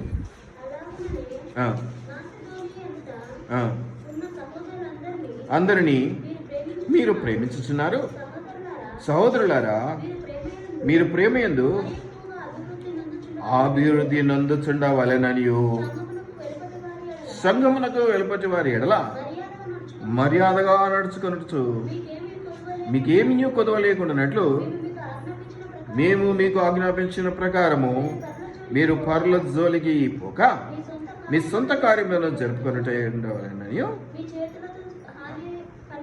చేయుట ఎందున ఆశ కలిగి ఉండవలననియు హెచ్చరించున్నాను. మొట్టమొదటి ఆయన చెప్తున్నది ఏంటంటే, మీరు ప్రేమ యందు మరీ ఎక్కువగా అభివృద్ధిపరచబడాలి. ప్రేమ సర్వదోషంలోని కప్పును. ఏది చేయాలన్నా ఆ ప్రేమతో నింపబడితే చేయటానికి మనసు వస్తుంది. ముందు ఆ ప్రేమతో నింపబడాలి. ఆ ప్రేమ అన్నది లేకపోతే మనం దేనికి కొరగాము. మనకు కొరింథీ పత్రికలో మన 13వ అధ్యాయంలో ప్రేమ గురించి చివరికి మిగిలేది ప్రేమ. దయచేసి జ్ఞాపకం పెట్టుకుందాం. ఏదో మనుషులను ప్రేమిద్దాం, అవసరాలు ఇంకా ప్రేమిద్దాం, ఇంకా ఎక్కువగా అవసరాలు ఇంకా ప్రేమిద్దాం, అవన్నీ తీర్చబడ్డం మనుషులకు కాస్త కష్టమేమో. కానీ నువ్వు మరి ఎక్కువగా దేవుని ప్రేమించినట్లయితే, దేవునితో జీవితాన్ని పంచుకున్నట్లయితే, మనుషులతో పంచుకోవద్దని నా ఉద్దేశం కాదు. మనం బలహీనులము, ఖచ్చితంగా ఒకరి మీద పెద్దగా ప్రేమ పడుతుంది, ఒకరి మీద తక్కువ పడుతుంది, ఒకరి మీద దయగలుగుతుంది, ఒకరితో ఉండాలనిపిస్తుంది, ఒకరితో వద్దనిపిస్తుంటుంది. ఇవన్నీ సహజమే. కానీ అన్నీ కూడా దేవుని కృపను బట్టి దేవుని క్రమశిక్షణలో నడిపించుకుంటూ ఉంటాం. కానీ ప్రత్యేకంగా నువ్వు చేయవలసిన పని మాత్రం దేవునితో జీవమును కొనసాగించటము. అలాగ లేకుండా నీకు దొరికేటువంటి 2 గంటల సమయం, చాలామంది ఏంటో అంటారంటే ఈ రోజుల్లో సంఘాలు ఎక్కువైపోయినాయి కాబట్టి పోతున్నాం, ఎక్కడో చోటుకి పోతున్నాం. నేను ఒక మాట చెప్తాను, పోవద్దు అనేది తప్పు కాదు, ఖచ్చితంగా పోవాలి. ఈరోజు మనం ఎక్కడికి వెళ్ళాం, ఫంక్షన్ పోవద్దనే కదా, అలా అకేషనల్గా వెళ్ళటం తప్పని నేను అనను. ఖచ్చితంగా వెళ్ళాల్సిందే. ఎందుకంటే ఎక్కడికి వెళ్ళకుండా ఆదివారాన్ని పోగొట్టుకోవడం కంటే కానీ రెగ్యులర్గా కూడా కొంతమంది ఇక్కడ ఒక కొద్ది రోజులు, అక్కడ ఒక కొద్ది రోజులు, అక్కడ ఒక కొద్ది రోజులు, దయచేసి ఒక మొక్కను తెచ్చి మనం నాటాము, ఒక దగ్గర పెట్టాము, నువ్వు మాటికి అది ఎదుగుతుందా లేదా అని పెరిగి చూస్తా ఉంటే అది పెరుగుద్దా? లేదు, ఈడ స్థలం బాగాలేదని ఆడ స్థలం బాగాలేదని ఈడ స్థలం బాగాలేదని ఆడికి మారుస్తున్నావు అనుకో, మొక్క ఎదుగుద్దా? అసలు సెట్ అవుద్దా? అది అతుక్కుంటుందా? చచ్చిపోద్దా? అంతే. మరి మీ ఫ్యామిలీ డాక్టరే. మీరేం చెప్పకపోయినా మిమ్మల్ని రోజు చూస్తుంటాడు, గమనిస్తుంటాడు, మీతో మాట్లాడతాడు కాబట్టి వెంటనే చెప్పేస్తాడు ఏదో ఉంది అని. అంతేనా? అట్లా చెప్పేస్తాడు. ఫ్యామిలీ డాక్టరే, స్పెషలిస్టులే, ఆర్ఎంపీలే ఇలా రకరకాలుగా ఉంటారు. కాబట్టి జాగ్రత్తగా ఉండాలి. ఇది మనం జ్ఞాపకం చేసుకోవాలి. కాబట్టి మీరు ప్రేమ యందు అభివృద్ధిపరచబడండి. మీరు ఆలస్యం చేయకండి. ఇప్పటికే కొన్ని సంవత్సరాలు పోగొట్టారు. ఆ సంవత్సరాలన్నీ మళ్ళీ తిరిగి రాబట్టడం అయ్యే పని కాదు. కాబట్టి ఇప్పటికైనా మనం కళ్ళు తెరవాలి. దేవునితోనూ, కాపరితోనూ, సంఘంతోనూ ఏ పనుల్లో వాడబడుతున్నామో ఆ పనుల్లో దీవెనకరంగా నిలబడ్డాం. కొన్నిసార్లు నమ్మకాన్ని బట్టి పెద్ద విషయాల్లో కూడా వాడబడాలని మేము కోరుకుంటూ ఉంటాం. వాళ్ళు చిన్నవాళ్ళైనా పెద్ద విషయాల్లో కూడా వాడబడితే పెద్ద దీవెన వస్తుంది కదా, పెద్దగా వీళ్ళు ఉపయోగపడితే పెద్ద జ్ఞానం వస్తుంది కదా, పెద్దగా వీళ్ళు స్థిరపడతారు కదా అని మేము ఆశపడతా ఉంటాం. కాబట్టి చెప్తూ ఉంటాం. చెప్పటం చులకన చేసుకోరాదు. చెప్పటం చులకనగా అనుకుంటే నువ్వు బాగుపరచబడవు, దీవించబడవు అనేది నేను మీకు జ్ఞాపకం చేస్తూ ఉన్నాను. కాబట్టి కొన్ని పాయింట్స్ మీరు జ్ఞాపకం చేసుకోండి. ఈ కొరింథీ పత్రిక 7వ అధ్యాయంలో 17 నుంచి 20 వచనాల్లో God place you in particular circumstances, ప్రత్యేకమైనటువంటి విధానాల్లో, ప్రత్యేకమైనటువంటి పరిస్థితుల్లో దేవుడు నిన్ను ప్లేస్ చేస్తా ఉన్నాడు. అంటే నిలబెడతా ఉన్నాడు. నిలబడగలుగుతావు, నేను నిలబడతాను అని అనుకో. ముందు నువ్వు నమ్ముట నీ వలన అయితే నమ్మువానికి సమస్తము సాధ్యమే. ఇదా, ఇంత పెద్దదా, ఇటువంటిదా, నేను చెయ్యా, ఇది చెడ్డది నువ్వు అనుకున్నంత కాలము నీ దీవెనను నువ్వే ఆపుకుంటూ ఉన్నావు. దేవుడు సృష్టిలో పెట్టింది ఏది కూడా చెడ్డది కాదు. అది పరిమితుల్లో ఉంది. ఆశ చెడ్డది కాదు, కానీ అత్యాశ చెడ్డది. ఆశ చెడ్డది కాదు, అత్యాశ చెడ్డది, నిరాశ అంతకంటే చెడ్డది. నాకేది కాదు, నాకేది రాదు అని నిరాశపడుతూ ఉంటారు. అన్ని విషయాలు చెడ్డది. అది కాదు, అది అట్లా ఉండకూడదు. మరి అత్యాశ, నేను 10 పైసలంతా పని చేయగలుగుతాను, అది ఎప్పుడు పావుల రూటు, ₹1 రూటు అంటే అది తప్పే. ఆశపడ్డ ప్రాణాన్ని దేవుడు తృప్తి. దయచేసి జ్ఞాపకం, నేను ఆశపడుతున్నాను మీ నుంచి, మీరు ఇంకొకరి నుంచి ఏదైనా ఆశపడతారు. మనందరి నుంచి దేవుడు ఆశపడుతూ ఉన్నాడు. ఆయనతో కలిసి జీవించాలి, ఆయనతో కలిసి అడుగులు వేయాలి. ఈ పోరాటంలో, ఈ జీవన ప్రయాణంలో, ఈ రేస్లో ప్రతి ఒక్కళ్ళు, మనకు లోకరీతిగా అయితే ఒకటే మొదటి బహుమతి, కానీ దేవుని కృపను బట్టి మనందరికీ బహుమతులు ఉంటాయి. మనందరికీ ఏదో ఒక రీతిగా బహుమతి అయితే ఇస్తాడు. ఎవరిని నిరుత్సాహపరచడు. నువ్వు నాకు ఎంత చేస్తావు అంటే అందరికీ కనబడ్డట్టు కాకపోతే, ఇప్పుడు తల్లిదండ్రులు ఉన్నారు, పండగ క్రిస్మస్ వస్తుంది, స్వీట్స్, ఈట్స్, హాట్స్ రకరకాలు చేస్తారు. చేసి అన్ని డైనింగ్ టేబుల్ మీద పెడతారు కదా. బెటర్ షెల్ఫ్లో పెట్టి తాళాలు వేసుకుంటారు. ఎందుకంటే క్రిస్మస్ వరకు లాగించాలి కదా. అప్పుడు ఏం చేస్తాం మనము? చిన్నగా తాళం పగలు కొట్టి అప్పుడొకటి పైన ఒకటి కింద ఒకటి అన్న దొంగతనం చేస్తుంటే, తమ్ముడికి దొరికితే తమ్ముడికి సగం లడ్డు, వాడొక సగం లడ్డు తింటారు. ఇలా ఉంటాయి. ఇవన్నీ జరుగుతున్నది చూస్తూ కూడా ఏమన్నది అమ్మ, ఎందుకంటే వాళ్ళ కోసమే చేసిందని ఆమెకి తెలుసు. కాకపోతే అక్కడ దాకా నిలబెట్టుకుందాం అనేది ఆమె ఆశ, అంతే. అది చెడ్డదేం కాదు. కానీ మీకు విషయం తెలుసా, ఇంత జరుగుతున్నా ఏ చిన్నోడికో, మధ్యోడికో, పెద్దోడికో చిన్నగా ఇట్లా నుంచి అందించింది. ఒక లడ్డు ఎక్స్ట్రా పోయి ఉంటుంది అక్కడికి. ప్రేమ, అటువంటి ప్రేమను మనం కనపరచాలి. తల్లి ప్రేమలో ఆ మాత్రం తేడాలు ఉంటాయి. అందరినీ సమానంగా ప్రేమిస్తారా? కథలు చెప్పాలండి మీరు. మన కుటుంబాలలో మనం అనుభవించలేదా? అబద్ధాలు ఎందుకు చెప్తారు? యేసుప్రభు దగ్గరే ఆ శిష్యుల్లోనే 3 కేటగిరీలు చూపించాను కదా. మరి ఎట్లా ఉందా?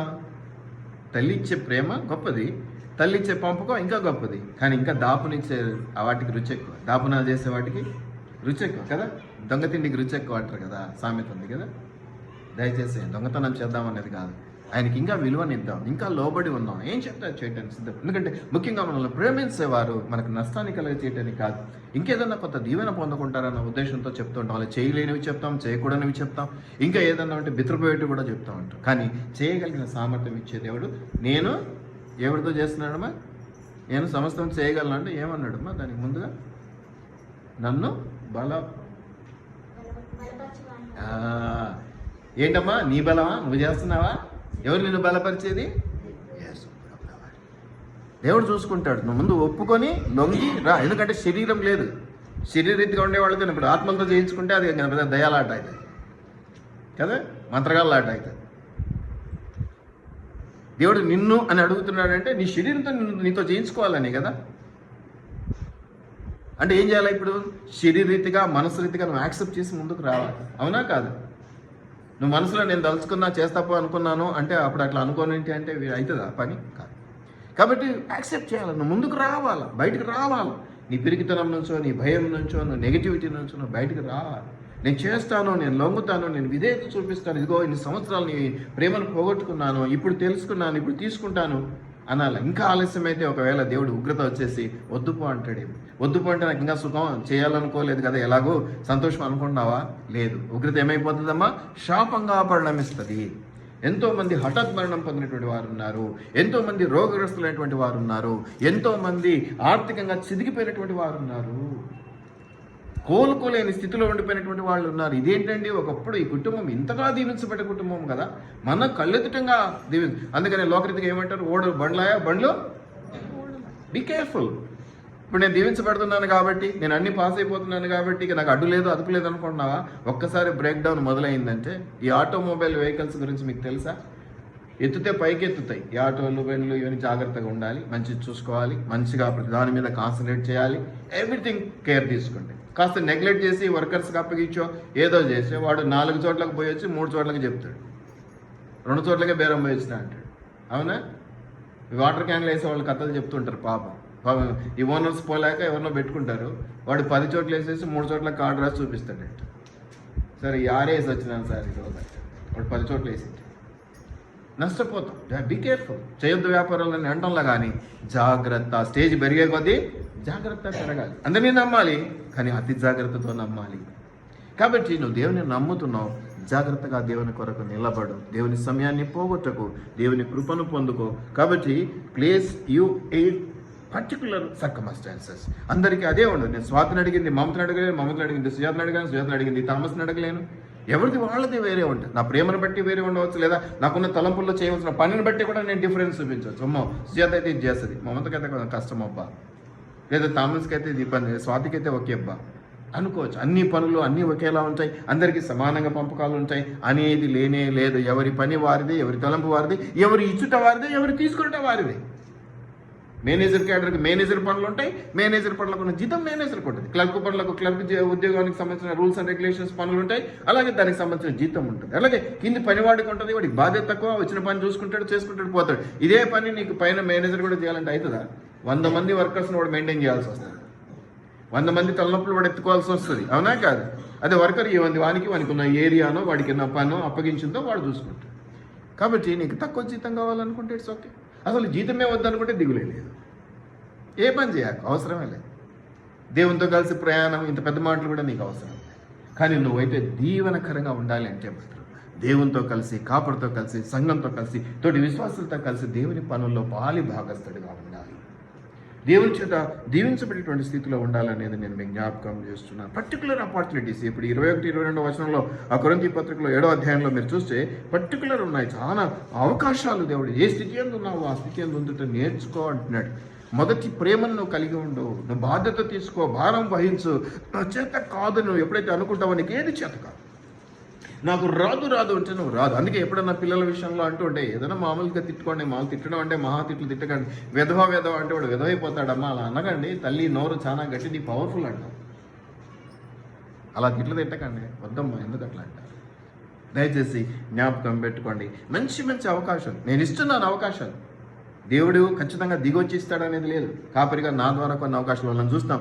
ఇది ఎలిజిబుల్, స్వాతి దీనికి, మమత దీనికి, మాధవి దానికి, దీనికి దీనికి అని ఒకళ్ళు అనిపిస్తే మేము బాధ్యతలు ఇవ్వడానికి ప్రయత్నం చేస్తాం. ఆ బాధ్యతలు సక్రమంగా ఎప్పుడన్నా వంట ఇచ్చామనుకో, మళ్ళీ చేయకూడదు ఈ కాపరి, మళ్ళీ మనల్ని పట్టుకోకూడదు అంటే అన్నం మెత్తగా చేసిస్తే చాలు, చికెన్ బాగా ఉడికించి పీస్ చేస్తే చాలు, ఇంకా మళ్ళీ మరుసటి సంవత్సరం మిమ్మల్ని అడగం.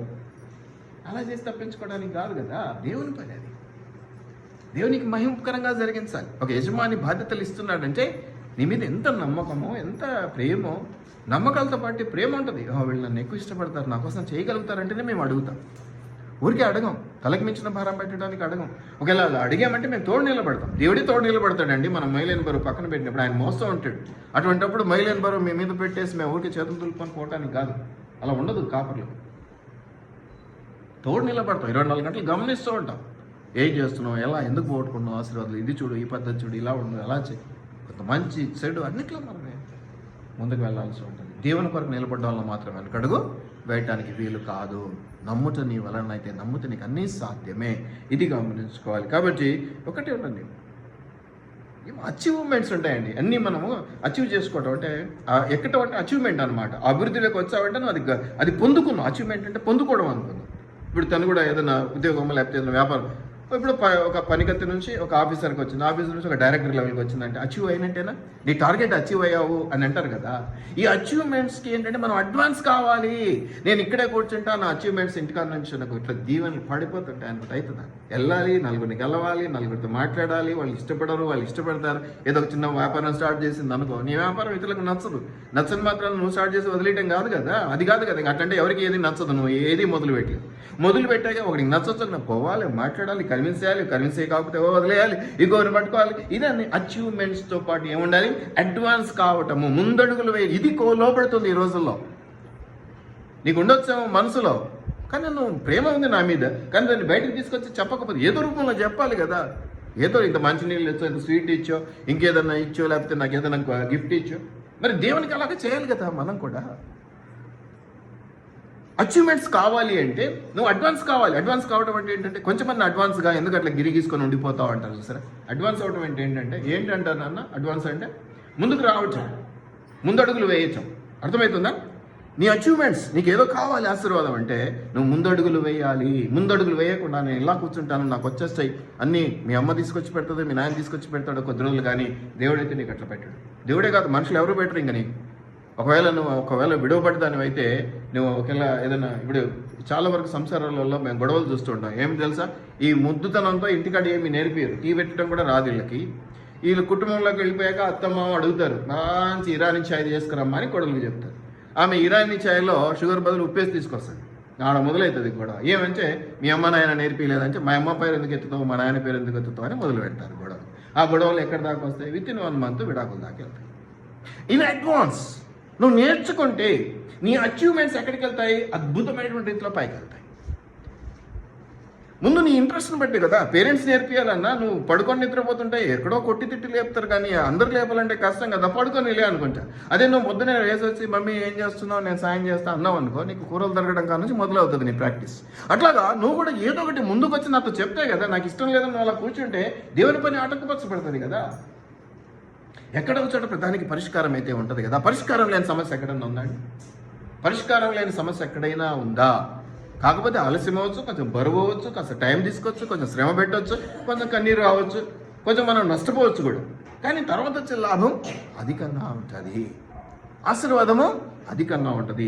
దీన్ని జ్ఞాపకం పెట్టుకోవాలి. అచీవ్మెంట్స్ ఉన్న చోట అడ్వాన్స్మెంట్. ఇది 21వ వచనంలో అదే కనిపిస్తుంది. ఇంకోటి ఏంటంటే సర్వీస్. అంటే ఇప్పుడు మనం చూస్తున్నాం కదా, ఏ స్థితి ఎందు ఉండనని సర్వీసెస్ చేయాలి. అంటే మనము ఇప్పుడు సర్వీసెస్ చేయాలంటే మనం ఒకటి షోరూమ్కి వెళ్ళాము, ఏదైనా ఎవరన్నా ఎట్లుంది అది, మంచి సర్వీసెస్, మీరు కూడా వెళ్ళండి. ఏ వస్తువైనా వాళ్ళు బాగా చేసి ఇస్తారు, కూర్చోపెడతారు, మంచిగా టీ ఇస్తారు, మంచినీళ్ళు ఇస్తారు, సర్వీసెస్ బాగుంటాయి. మనం ఏ కస్టమర్లమైనా మొదట ఏం చూస్తాము? సర్వీసెస్ ఎలా ఉన్నాయి.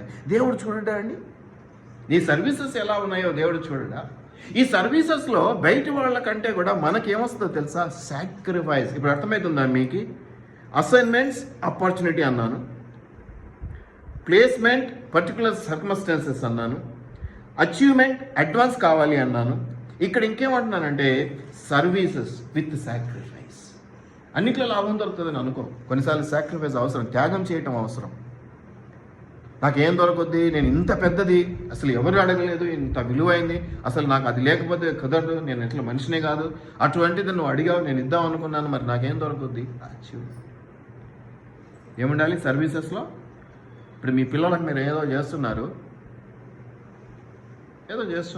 బాగానే ఉంది, కానీ మీ అచీవ్మెంట్గా సర్వీసెస్కి చివరిలో మీరు అనుకున్నవి జరుగుతాయండి. ఈరోజు బాగా స్నానాలు చేయించి కడుపున తిండి పెట్టి మీకున్నా లేకపోయినా మీరు ముసలిళ్ళు అయినాక అదే లెవెల్లో వాళ్ళు చూసుకుంటారు అన్నది ఏమన్నా ఉందా? కాబట్టి ఇప్పుడు చేస్తున్నాను కాబట్టి అప్పుడు చూసుకుంటారో లేదో డౌట్ ఉంది, కాబట్టి ఇప్పుడు చేయడం మానేద్దామా పిల్లలకి? సాక్రిఫైస్, త్యాగం అవసరం. ఓకే, చేస్తారు, చేయకపోతే వదిలేద్దాం. కాబట్టి సాక్రిఫైస్, సర్వీస్తో పాటు ఇప్పుడు ఏమేమి నేర్చుకున్నాం చెప్పండి.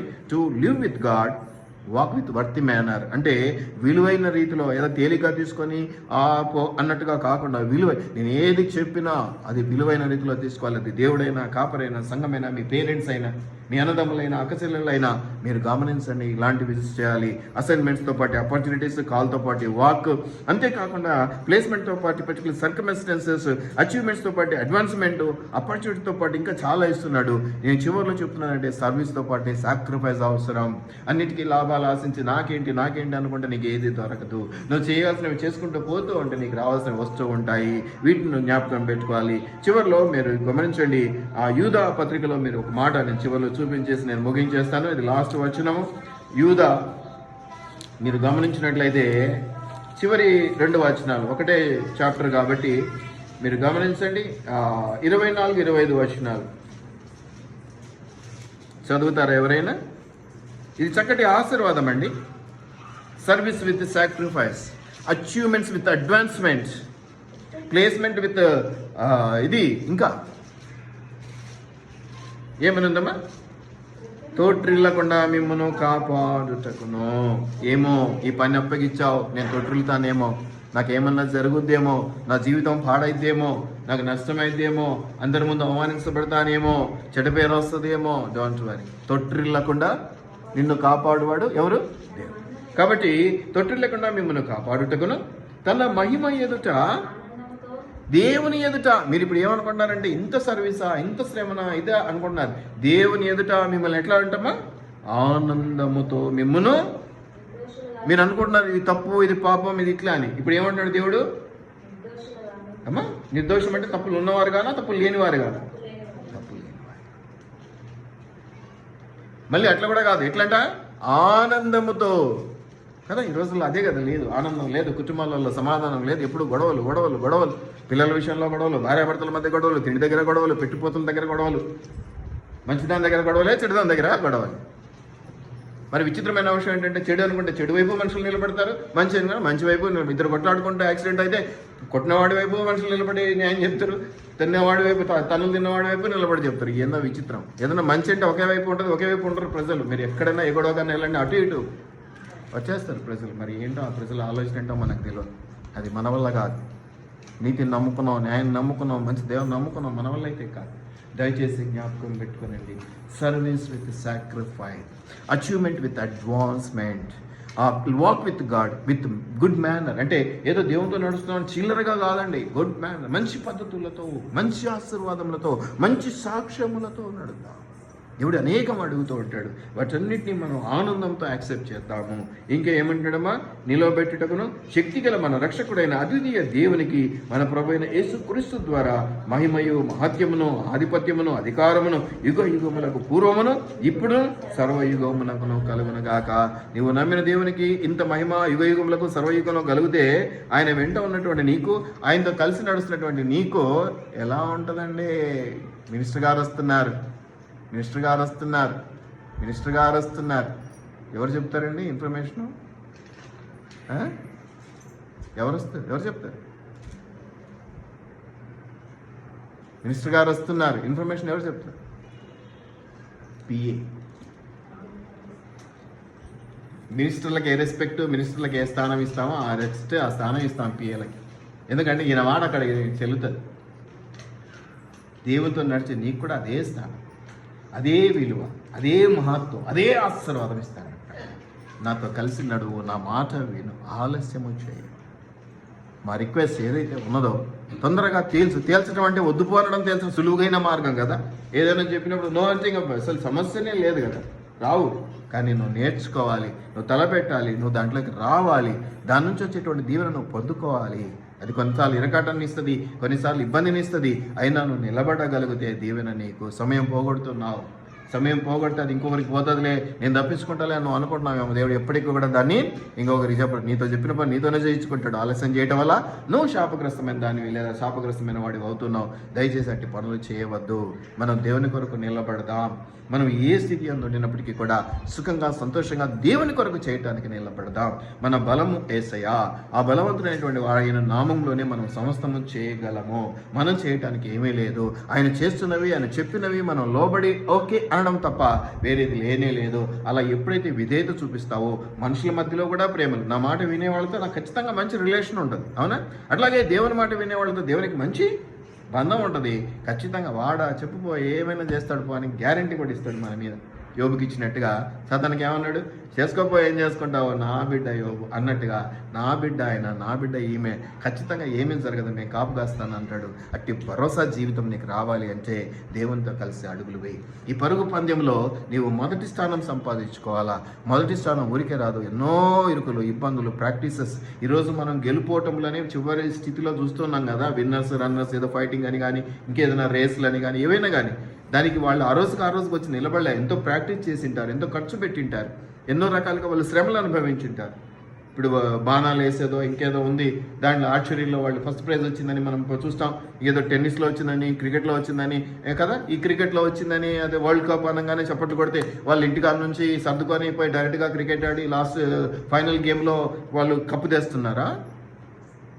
అనుదిన ప్రాక్టీస్ ఉంటుంది. ప్రతి దినం ఏదో కొంత టైం వాళ్ళు ప్రాక్టీస్ చేస్తూ ఉంటారు. నువ్వు కూడా దేవుని పనులను ప్రాక్టీస్ చేయి, దేవుని కొరకు నిలబడు. ఇదిగో సంఘంలో, సమాజంలో దేవుని విలువను నిలబెట్టు. విలువైనవి దేవుని కొరకు, సంఘం కొరకు, కాపరి కొరకు, లేకపోతే దేవుని పనుల కొరకు నువ్వు అర్పించడం నేర్చుకో. దేవుని ద్వారా నువ్వు ఖచ్చితంగా అదే లెవెల్లో దీవించబడతావు, అదే లెవెల్లో నువ్వు దీవించబడతావు. ప్రార్థన చేసుకుందాం. ప్రభువా నీకు వందనాలు, తండ్రి నీకు వందనాలు. నిజముగానే నాయన ఈ పరుగులో మేము అలసిపోతున్నామేమో, సొలసిపోతున్నామేమో, నెగ్లెక్ట్ చేస్తున్నామేమో, అలాగూ కాకుండా మాకు సహాయం చేయండి ఆయన. మా యొక్క అచీవ్మెంట్స్ విషయంలో మేము అడ్వాన్స్డ్గా ఉండటానికి సహాయం చేయండి తండ్రి. నీతో కలిసి నడవటంలో మంచి అవకాశాలను సద్వినియోగం చేసుకునేలా మాకు సహాయం చేయండి తండ్రి. అట్టి వారిగా ఉండకుండా ఎవరిమైనా వ్యతిరేకిస్తూ ఉంటే నిజంగానే నాయన కొంతమంది విషయంలో ఎంతో ఆయాసము, దుఃఖము, వేదన కలుగుతున్నది నాయన. సంవత్సరాలుగా వారిని బ్రతిమాలుకుంటున్నప్పటికీ కూడా మాట విననొల్లని ప్రజలుగా వారు ఉంటున్నారు. అట్టి వారిని గద్దించండి, హెచ్చరించండి. రోజు కీర్తనలో చెప్పుకున్నట్టుగా అయ్యా ఉగ్రత దినాలను ఆయన వాళ్ళు అంతకంటే ఎక్కువ ఇచ్చినప్పటికీ కూడా అది చల్లదు. ఇప్పుడు అవకాశం, ఇదే అవసరం, ఇదే ఆపర్చునిటీ. ఈ ఆపర్చునిటీని సద్వినియోగం చేసుకోవాలి. ఎవరినో చూసి భయపడ్డమో, ఎక్కడో విషయాలను బట్టి వెనకడుగు వేయటమో కాకుండా నాయన సమయాన్ని సద్వినియోగం చేసుకునేవాడు, చక్కగా ఉపయోగించుకునేవాడు ఆశీర్వదించబడతాడు. అలాగా నీ కృపను కూడా మేము సద్వినియోగం చేసుకునేవారిగా, అట్లాగే మా ప్రేమను సద్వినియోగం చేసుకునే విశ్వాసాలుగా ఉండేవారు కూడా దీవించబడేలా సహాయం చేయమని నజరుడైన యేసు నామంలో అడిగి వేడుకని ప్రార్థిస్తూ ఉన్నాం మా పరలోకపు తండ్రి. ఆమేన్, ఆమేన్. దేవునికి మహిమ కలుగును గాక.